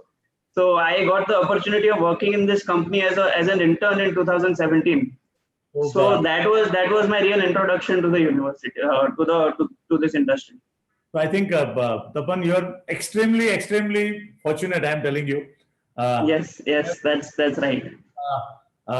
To start your internship with Mr. Ravi Verma and Tabu Verma, who are not a mentor to you, but I think mentor to entire NIR India. And That's right. such a fantastic, lovely people, great human being, you know. You're literally, I'm telling you, because I had very close, I share close relationship with both of them. They're an amazing couple for entire real estate industry. You know, they are always there to give. So true. So you know, your foundation is so strong, and then you went to London. So how was Yes. London? London experience was amazing. So all I did over there was to play cricket, to work and enjoy and travel.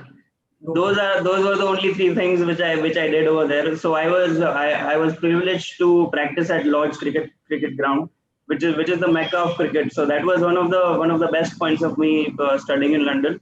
And I also used to work over there at a company called Majors Estates, which is a consultancy firm in Harrow, which is again in an Indian area in London.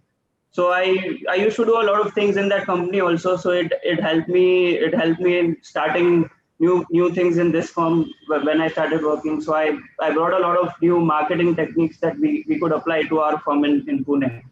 So overall London experience was amazing. But even before going to London, I always wanted to come back to India and work over here. It never struck me that I want to work in London. I don't want to come to India, because a lot of people who go to study over there want to work over there. But before even going to London, I was sure that I want to come back to India. Wow, that's amazing. I think I'm sure all the viewers who are watching, the both of you, they must be thinking that a lot of people today's generation, they just want to get out of India and settle in different countries across the world. and for you, you have all the opportunity. You know, I always tell this, कि एक इंसान के पास कुछ नहीं होता है. जैसे आप केबीसी में कौन बनेगा करोड़पति में जब वो कॉन्टेस्टेंट आता है, अमिताभ बच्चन उसको पूछता है कि आप 5 करोड़ रुपए जीतेंगे तो आप क्या करेंगे. अब उसके पास कुछ नहीं है अभी तक, इसलिए वो बोल देता है मैं 1 करोड़ रुपए डोनेशन में दे दूंगा, ये कर दूंगा, वो कर दूंगा. लेकिन वो जीतने के बाद वो करना बहुत कठिन है, बाद में कोई करता नहीं. तो आप दोनों के पास सारे अपॉर्चुनिटी है, सारे रिसोर्स है, और आपकी पेरेंट्स की तरफ से फुल फ्रीडम है कि दुनिया में आप कहां पे भी जाके सेटल हो सकते हो. बावजूद उसके भी आप दोनों ने इंडिया में रहना पसंद किया, और पावर है, and you are in Pune. So what brought you in Pune across country? Coming back to the earlier point, it may seem like India has a lot of problems, but where there are a lot of problems, there are a lot of solutions also. So that's why we don't want to leave India, because we are very patriotic. Like our whole family is very sporty in the sense, like we watch all sports, we follow India very closely. So we are all very patriotic for our country. So we don't want to leave. We don't ever want to leave this country. So what brought me to Pune was my bachelor's degree, which I did over here, and then I went for masters, and then I was back in Pune to start my career. So I was very lucky to start work with Ravi Verma again, and it is like, if I tell you how my day goes, all I have to do is just keep my ears open, and I learn everything new every day. Just to hear people talk, and just to hear Ravi sir talk is in itself is a learning experience for me. So all I have to do is just be in his presence, and rest all happens itself. Amazing, yeah. It's a great thing. So what are you handling now in Pune? So what kind of changes you brought in Ravi Verma's office? So while as soon as I joined, I noticed some differences from Pune's market or India's market to UK's real estate market, and mainly in marketing, in consultancy, in the business that we are in. So over there in London, I noticed that a lot of people are making brochures for resale properties also, for example. Over here, not a lot of brokers make brochures for their resale properties. All we have is developers making brochures for their properties, for the new properties. So I started making brochures with detailed description about each and every property, resale property, in resale and for rental properties as well. So if we are sending a proper PDF of each and every property to a client, then it will place us in a different category than all the other brokers. So that was my idea, to become more professional in marketing. So that was one thing which I brought up, and then we started social media marketing also. We brought interns also to our company to help us with social media marketing. So now we post each and every day on our Facebook, Instagram, LinkedIn, and Twitter pages. So that happens on day-to-day basis. So a lot of people say that ये social media काम नहीं करता, ये नहीं करता, वो नहीं करता, but it does not work for them because they are not consistent enough at it. एक week करेंगे, 2 week करेंगे, then they'll see there are no results, and then they'll stop doing it. But it's not that way. You have to put in a lot of work each and every day. You have to post something or the other. You have to provide value to people. If you provide value to people, then you can expect something from them. Otherwise, you can't. So that's what we try to do over here every day. And yeah, we've been posting a lot of stuff on our pages, so everyone can go and check. Great. So what is your goal, Tapan? Maybe 5 years down the line, 2025. Where should I? I don't think so much far away. All I try to concentrate is on present, and that's what I do. I don't know what I'm going to do tomorrow also. I love that actually. That's a great thought, to live in present. But you should always have that, drashti jo hai na, wo aage ki hogi. Yeah, I know what are my passion. That I like real estate. I love cricket. So maybe in 5 years of time, I'll be very close to these two fields. In whatever I do, I'm sure about that there will be cricket on one side, there will be real estate on one side, and then I'll build from there. Excellent. So what is, if I ask you a question now, I'll be asking question which will be for all three of you. So first with Tapan, what is one thing which you really like about real estate business, brokerage business? What is that one thing because of which you are there? I am in real estate because I feel that I am making difference in people's lives. I think property is one of the most important. I don't think one of the most important, but the most important asset that a person is going to buy in his lifetime.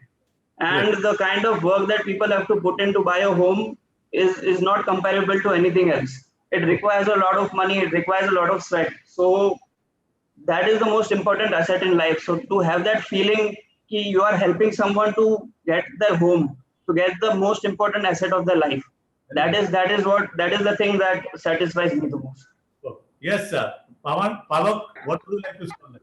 So basically, we know that real estate is the real asset. So we say that. And because we have been blessed with this characteristics of leadership and communication. So both these characteristics help us to find people the home, plots, or whatever offices, rentals, whatever give. Because we have this good convincing power. I will not say convince. We are not convincing, but we are just explaining them that these are the amenities. You'll be getting ROI, this much ROI, and we are trying to not convince, but just to explain them. And since we are gifted with these qualities, why not use it in the right direction? And I guess the real estate is the perfect place to use that. So that's why real estate. Ashwin भाई, जी sir. जब भी organisation की बात होती है, जब हम start करते हैं तभी पता नहीं होता है, लेकिन ओवर जब भी आप एक मकाम पे पहुंचते तभी लीडरशिप का इंपॉर्टेंस समझ में आता है। So you have shown a great leadership in Amar estate agency, and आज जो भी आपके नेक्स्ट जनरेशन जहाँ पे है वो आपकी लीडरशिप और आपकी टीम जो है उसका बहुत बड़ा योगदान है उसमें। तो रियल एस्टेट ब्रोकरेज में आपको एक चीज कौन सी है जो सबसे ज्यादा पसंद है, जिसकी वजह से रोज सुबह में बोलते हैं ना हमको उठ के ऑफिस मजा आता है, वो कौन सी चीज है? और लीडरशिप मंत्र आपके लिए अच्छा लीडर कौन है? पहले सबसे फर्स्ट ऑफ ऑल मैं लीडरशिप की बात करूंगा। लीडरशिप में मेरी ऑर्गेनाइजेशन अमर एस्टेट एजेंसी में कोई लीडर या कोई वर्कर है ही नहीं। पहली बात, अगर तपन भी है, वरद भी है, पावक भी है, जो भी उसका सजेशन आता है हम लोग उसको इम्प्लीमेंट करते हैं। अच्छा सजेशन है तो हम लोग वही बोलते हैं, हमको माइलेज चाहिए। आज 42 इयर्स का पुराना हमारा फर्म है, तो एक भी काम लोग ऐसा हम नहीं कर, अभी तक नहीं किया, अभी नेक्स्ट ईयर में करे भी नहीं। हमारा डैडी का जो मंत्र था वही हमने लिया, एंडलेस चेन बनाने का है। हमारा रेपुटेशन ऐसा है, ये विनोद जी आपको मालूम है रसोई जैसा है, एक बार रसोई बिगड़ गई तो केटरर्स का नाम बिगड़ जाएगा कि वो उसने रसोई खराब बनाई और उसका क्वालिटी अच्छा नहीं। रियल एस्टेट में सेम वही पोजीशन है। मगर एक भी टाइम आपका नाम खराब हो गया और एक भी डील आपसे गलत हो गया तो पूरा इंडस्ट्री और राजकोट सिटी और ये अहमदाबाद हमारा जहाँ पे ऑफिस है वहां पे तो स्मॉल हम बोल सकते हैं उसको, बड़ौदा मुंबई जैसा बड़ा नहीं है, तो सबको पता चल जाता है कि हमारे स्टेट एजेंसी वाला ने कुछ गलत काम किया, ऐसा रॉन्ग टाइटल हो गया, ये हो गया। हम लोग वही ध्यान रखते हैं, अपना जो क्रेडिट है और अपना जो नाम है वो ऊपर जाना चाहिए, नीचे नहीं रहना चाहिए। वही हमारा एक मंत्र ही रहा है। हमारा डैडी के टाइम से, हमारा जो पिताजी है परसोत्तम भाई, उसका एक ही काम था, वो बोलता है क्वांटिटी वर्क मत करो, क्वालिटी वर्क करो। 10 काम मत करो, 4 काम करो, लेकिन 4 काम ऐसे होने चाहिए कि जिसने भी आपको प्रॉपर्टी जिसका बेचा और जिसको ले दिया है वो लाइफ टाइम आपको याद करे कि ये काम हमने हमारे स्टेट से करके लिया है। बस वही हमारा मंत्र है सर। आपके लिए अश्विन भाई सक्सेस का मीनिंग क्या है? सफलता आप किसको कहते हैं? सफलता, सक्सेस का मीनिंग एक ही है, स्माइल्स ऑन एवरी फेस। हमारे जितने भी कॉन्टेक्ट, हमारे ब्रोकर फ्रेंड है, हमारे बिल्डर फ्रेंड है, हमारे इन्वेस्टर है, हमारे जो भी है, सबके फेस पे स्माइल होना चाहिए कि हमारे स्टेट का काम किया। सक्सेस मंत्र हम वही मानते हैं कि एक आदमी का हमने काम किया तो उसके पास से हमको 10 लोग और रेफरेंस मिलने चाहिए। वही हमारा सक्सेस और वही हमारा स्माइल है। हाँ जी। पैसा बहुत इंपॉर्टेंट चीज है लाइफ में लोगों के लिए। आपके लिए पैसे क्या है? What does money mean to you? एक पुराना सॉन्ग था, the whole thing is that, के भैया सबसे बड़ा रुपया। हम लोग इसमें बिलीव नहीं करते हैं। हम लोग बिलीव करते हैं आपके पास जो पैसा है, हमारे पास है, वो इन्वेस्टमेंट हो रहा है, सबका प्रॉपर्टी बन रहा है, ये अपना नेस्ट बनाया, कोवर्किंग स्पेस बनाया, वो सब ठीक है। लेकिन आप जहां से पैसा अर्न कर रहे हैं वो हमारी धरती माता है, वो हमारी माता को हम बेच कर हम पैसा बना रहा है, तो उसका कुछ डाइल्यूशन होना चाहिए। तो आपका पैसा जो है वो तुम्हारा पैसा पूरा तुम्हारा नहीं, हमारा डैडी वो बोलते हैं, वो पैसा जो तू कमाता है पूरा तुम्हारा नहीं है। तुम ऐसा कुछ काम करो, तुम ऐसा कुछ एक्टिविटी करो कि जी पूरे समाज के लिए, पूरे लोगों के लिए इसमें कुछ अच्छा होना, जिसकी रिक्वायरमेंट है उसको कुछ मिलना चाहिए। जी सर। Very good. और आप के लिए पूरे वर्ल्ड में लीडर कौन सा है जो आपको सबसे पसंद है? तो it can be from anywhere. या हाँ, मैं तो इंडिया का ही बात कर रहा हूँ। मेरे मेरे मेरे दिमाग में एक ही नाम था, अटल बिहारी वाजपेयी। हाँ, क्या बात है। वो मेरे लिए सबसे बड़े लीडर और सबसे अच्छे थे। और बाहर का अगर कुछ मैं बात करूं तो Nelson Mandela from Africa. Bollywood तो, विदाउट बॉलीवुड तो हिंदुस्तान में कुछ है ही नहीं समझो। इसलिए मैंने जी ये सर। शो भी पहले हाँ। को करते थे फ्राइडे, बिकॉज जी। हर एक फ्राइडे को बॉलीवुड का एक पिक्चर रिलीज होता है, और हाँ जी। हम हमारे बॉलीवुड के पिक्चर से कम नहीं है। आपका जो लाइफ का स्टोरी है, जी सर। No less Bollywood. तो इसलिए मैंने फ्राइडे रखा कि हमारा भी रियल एस्टेट का एक ट्रू सर, ट्रू सर। हाँ जी। आपकी लाइफ की सबसे अच्छी फिल्म कौन सी है, और हीरो हीरोइन कौन है आपके चॉइस के? पहले मैं पिक्चर का नाम बोलूंगा। मेरे को सबसे अच्छा अभी तक का मूवी जो मैंने देखा है उसमें वक्त मेरे को सबसे अच्छा लगा। क्या बात है, वेरी गुड। वक्त पिक्चर, सुनील दत्त, राजकुमार और शशि कपूर, वो तीनों हीरो थे। उसका जो स्टोरी था ना सर, वो स्टोरी 3 घंटे का स्टोरी, हमको ऐसा लगता था कि कितने सालों से दिखा रहा है ये। बल्लाद साहनी होते, ये मेरी जोहरा जबी, वो वाला सब। वो पिक्चर मेरे को डीपली मेरे को अच्छा लगता है। और हीरो हीरोइन की बात करूं तो मेरा हीरो मेरे को पसंद है विनोद खन्ना। और heroine? Heroine Madhuri Dixit. Heroine Madhuri Dixit. थोड़ा डिफरेंट है लेकिन वही है बस। आपको पढ़ने का शौक है मेरे ख्याल से, तो सबसे अच्छी किताब जो आपको अपनी लाइफ में कुछ एकदम टच कर गई हो, ऐसी और पढ़ने, फ्रेंकली मैं आपको बताऊंगा, पढ़ने का मेरे को बहुत शौक था। एक टाइम पे किताबें पढ़ता था। वो टाइम पे वो क्या स्पिरिचुअल और सब किताबें में पढ़ता, लेकिन अनफॉर्चुनेटली अभी मेरे को रीडिंग टाइम नहीं मिल रहा है थोड़ा। तो फिर भी जो भी मैं बुक पढ़ता हूँ स्पिरिचुअल के ऊपर सबसे ज्यादा होती है। तो और वो भी क्या कि इंग्लिश हमारा इतना पावरफुल नहीं है, तो मेरे को तपन और पावक दोनों गुजराती में और बुक मंगवा के मेरे को देते हैं और मैं पढ़ता हूँ। स्टीफन कोवे का भी कुछ बुक मैंने को दिया है ये लोगों ने गुजराती में। 7 कुछ नाम है, मेरे को अभी याद नहीं है, लेकिन मैं अभी पढ़ रहा हूँ वो सब। जो मैंने कहा ना, सही कहा ना, कि हमको बच्चे रास्ते दिखा रहे हैं, मतलब हमको उनको एग्जैक्टली उसको मालूम है कि उसको हिंदी, ये बंदे को इंग्लिश आता नहीं, उसको क्या करेगा। तो फिर वो बुक अमेज़न से और वहां से मंगा के मेरे को देते हो, डैडी ये पढ़ो, ये अच्छा है करके। और बाकी मेरे को टीवी में नेशनल ज्योग्राफी नेटवर्क उसका जो प्रोग्राम है ना सब, वो मेरे को ट्रैवल एंड लिविंग वो सब बहुत पसंद है, तो मैं वो सबसे ज्यादा देखता हूँ। और आप इतने कंट्रीज घूमे, 46 कंट्री, तो आपको पूरे में आपकी फेवरेट जगह कौन सी है जहां आपको जाना पसंद है? फेवरेट जगह वही है लंदन सर। जितनी बार मैं उधर में, I have travel 8 times to London. London जितना मेरे को पसंद है वो उतना एक भी सिटी पसंद नहीं है मेरे को। Very good, thank you Ashwin भाई, आपके बहुत अच्छे आंसर है। So now we are moving to Pavak. Pavak, yes sir, success mean to you? so success means happiness to me.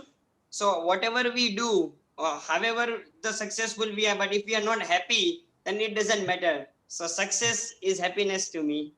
Very good. And what does money mean to you?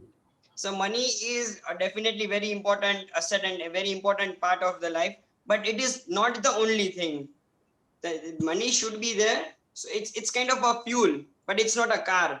It is Wow. supposed to be there so that we keep on working, but it is not the end goal. So according to me, money is just a fuel which is helping us to move. Wow, fantastic. Yeah, I appreciate your thoughts. Thank And you, sir. which leader you like in the Sorry, world? sir. Which leader?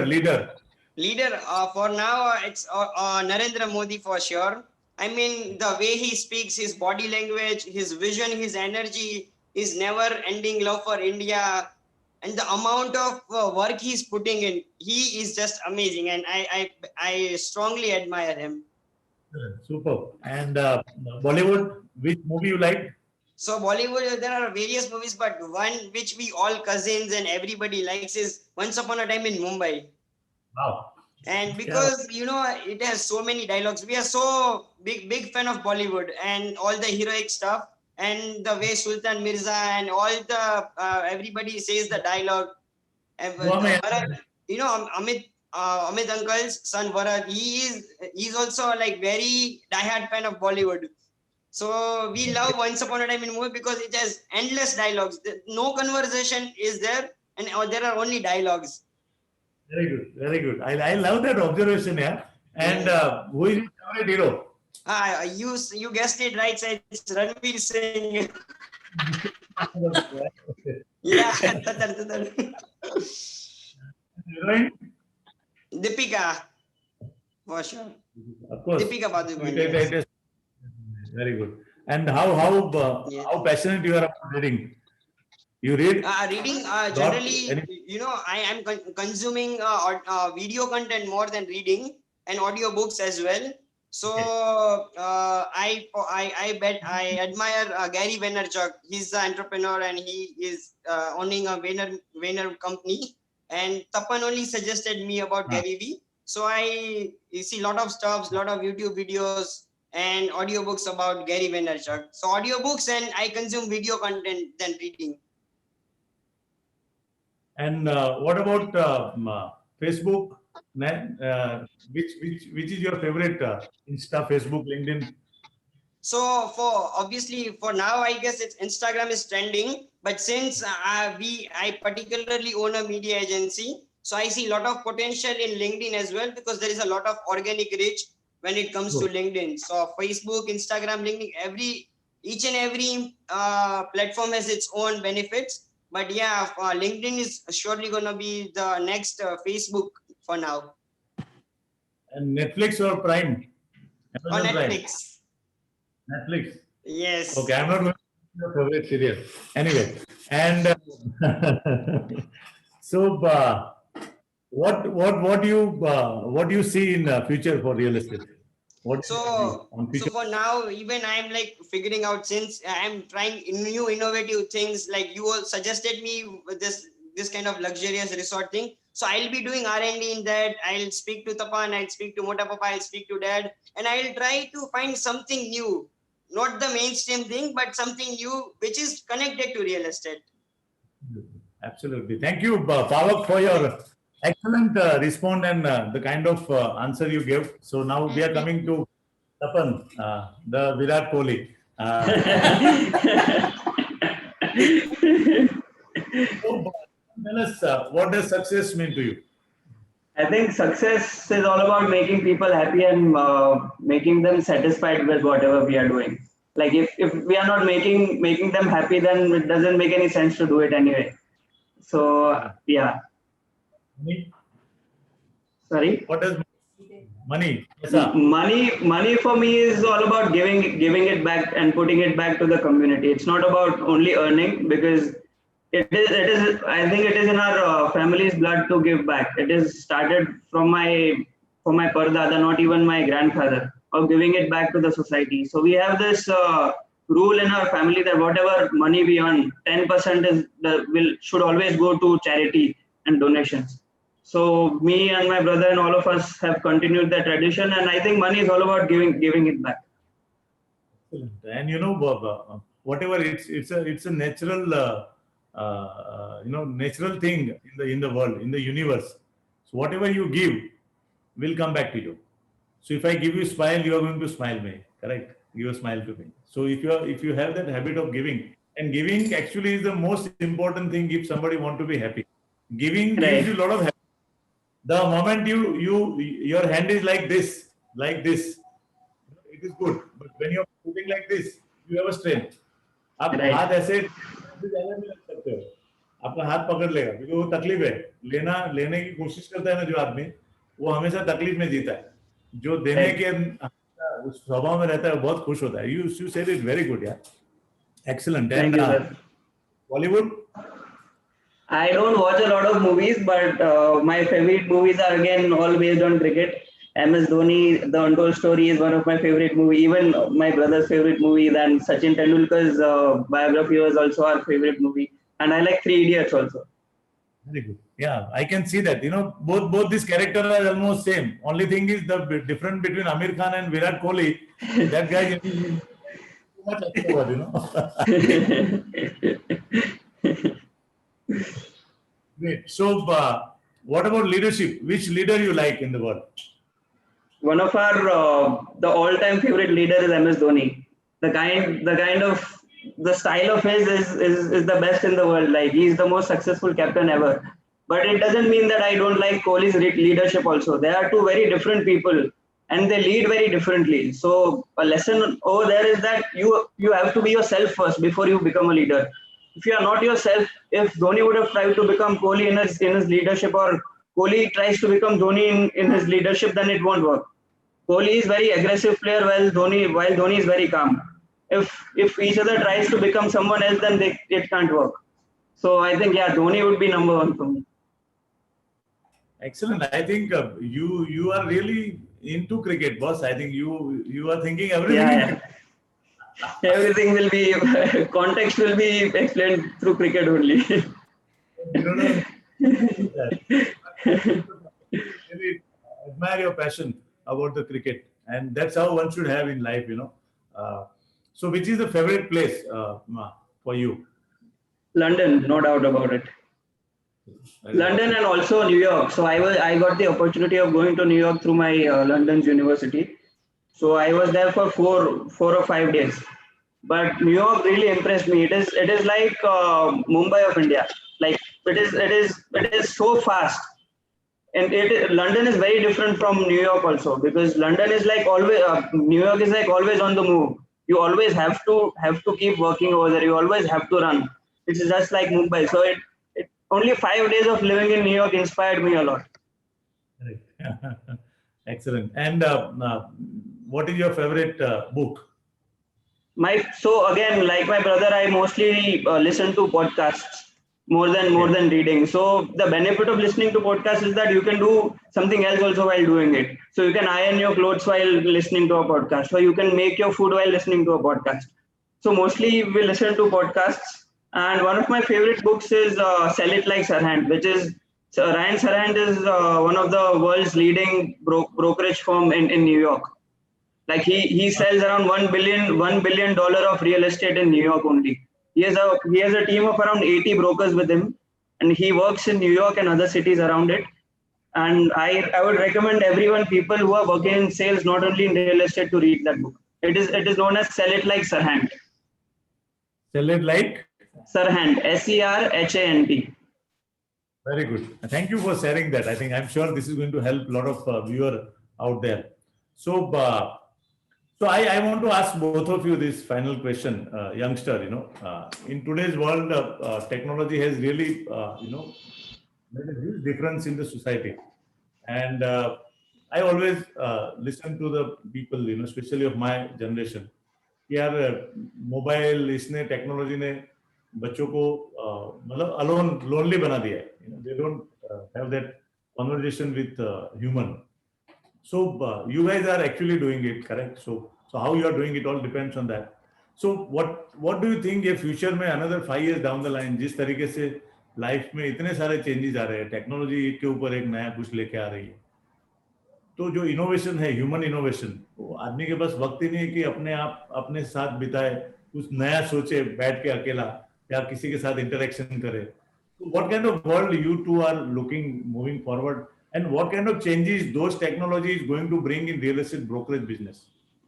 I think technology is always going to be there in our lives, because anything which makes humans work easy will always going to be there for the future. So technology, we can never go ahead without technology. But then you also correctly said that sometimes more technology also becomes a harm more than good. So there has to be a limit where technology plays a part. Even in real estate, if you say, it is very difficult to close a deal even online. Like if you don't get that personal touch, you can't. If you are not face to face, no one trusts you. Even if you are able to look at their face and their emotion. If you don't come face to face, then nothing is going to work. So I think that is never going to be out of fashion, meeting people and really getting to know them and getting to know their emotions. But yeah, technology is going to stay with us forever, and we'll just have to make a better relationship with it rather than think that it is spoiling our lives. Very. Yes, Pavak. Yes, so what I believe is that technology is certainly helping us in so many ways. Like if we talk about the recent pandemic, just imagine what if there was no internet there. We would have gone crazy like anything, because we were completely in the lockdown. We were not supposed to go anywhere, and that made us that even if our family member is in the next country or in the city, we were connected with them, and we were very satisfied. And whenever we see them, we talk with them, we're like, okay, they are fine. That is only because of technology. So what I believe, that technology is really helping us, but we know that anything in excess is harmful. But if we take technology in a helpful way, it is like we are so blessed, Sarji, that we are in the age of internet. Otherwise, this meeting would also not be possible. Like like will not be able to share views like how we are doing. It is becoming very easy nowadays. So maybe because it is we are getting it very easily, innovation is coming very easily useful. So people are taking this as granted, and they are taking it in the opposite way. But if we take and we say look in the positive way, but yeah, obviously the right use of technology should be there. So this is what I believe, that technology and internet is a very useful thing, and we are blessed that we are in the era of internet. Excellent. I think you put it in a very, very right perspective. This broker ki Pathshala is the finding of technology in the pandemic. Yes, Uh, correct. I started this, institute prior to pandemic. We did two pilot project, Ashwin bhai. जी But सर. COVID started, again, my nephew, this guy is right now, Yeah. he's with me, who created this online, Broker Ki Pathshala. He said Okay. we can online during the pandemic, people are there out, they don't have, they have enough time to come and, share their views. And that's how we started, and it is going very well. People are really appreciating. जी. So now this is second season.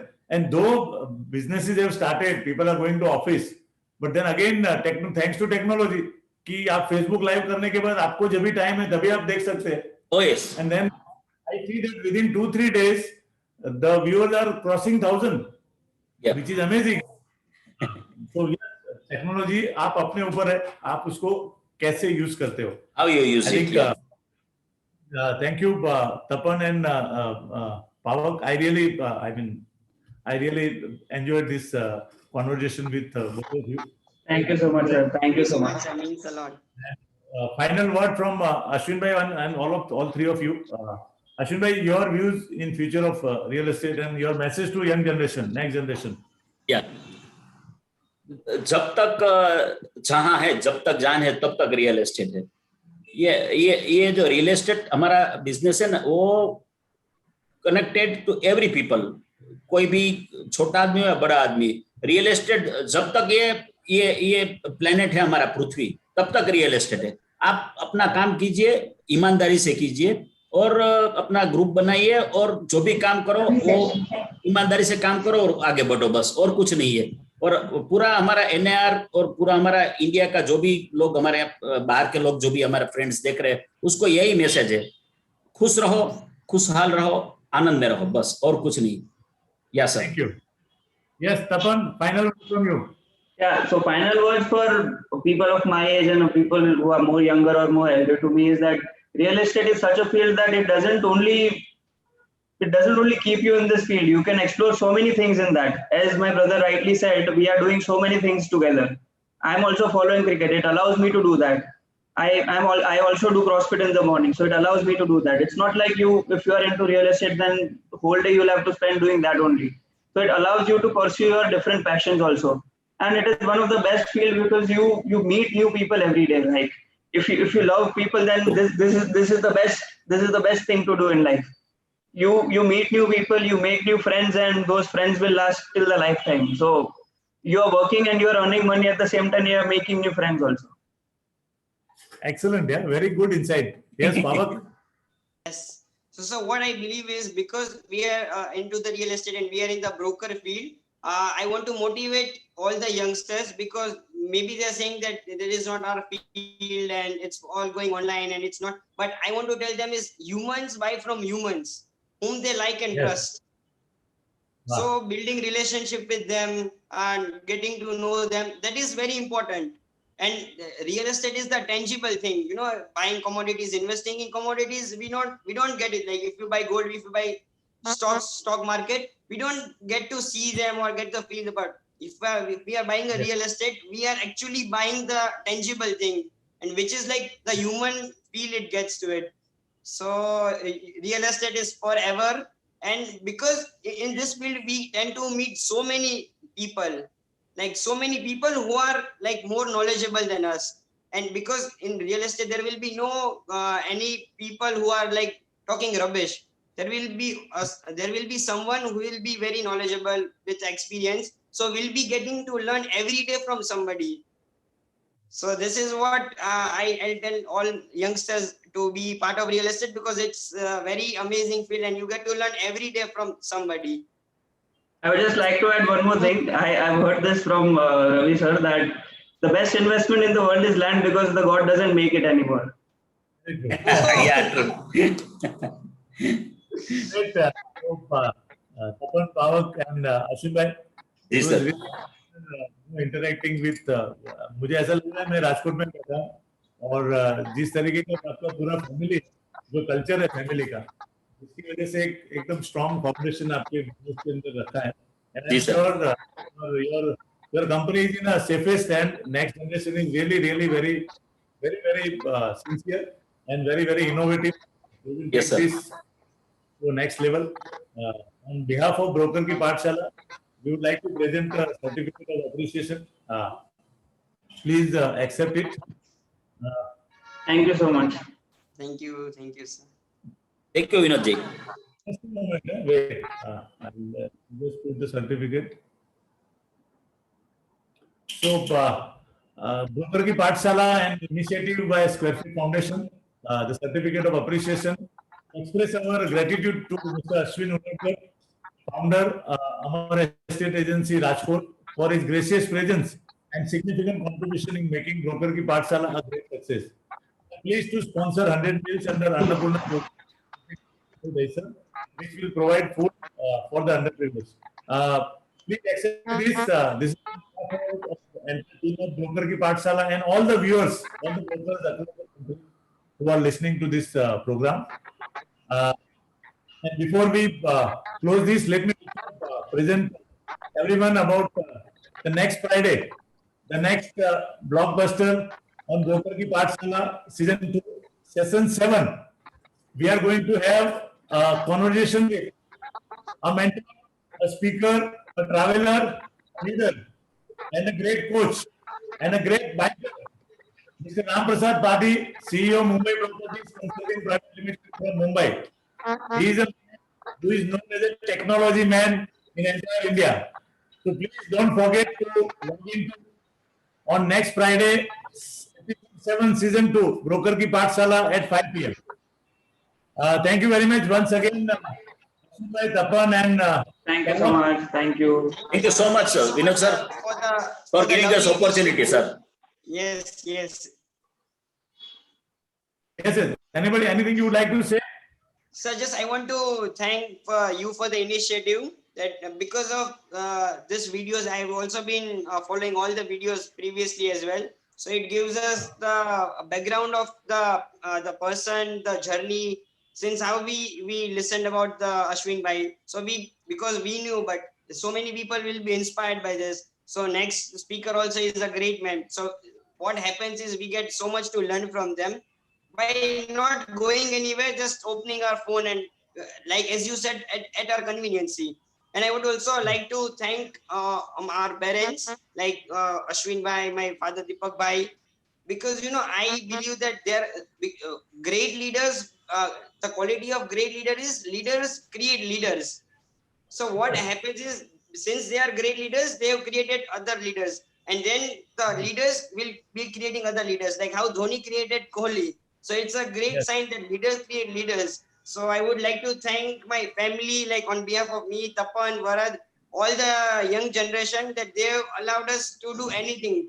And a work easy co-working space tagline is do what you love. Very So good. by doing what you love, we'll be achieving so many things. So Very thanks to them and thanks to you for the initiative, sir. Thank you. Yes, Tapan. Yes, sir. My last lines were the same with Pavak said, do what you love. If you do what you love, everything will fall in place. Excellent. So thank you. It was a great learning. Lot of new ideas, new energy, and thank you very much, all the viewer, for being part of this wonderful movement, Broker Ki Pathshala, which is for the broker. Next Friday, once again, we will meet another great personality from Mumbai, Mr. Ram Prasad Padi. If you are really looking at the technology, I think he is the person you should connect with. So once again, thank you very much, and have a great Vinod time bhai, ahead. one line.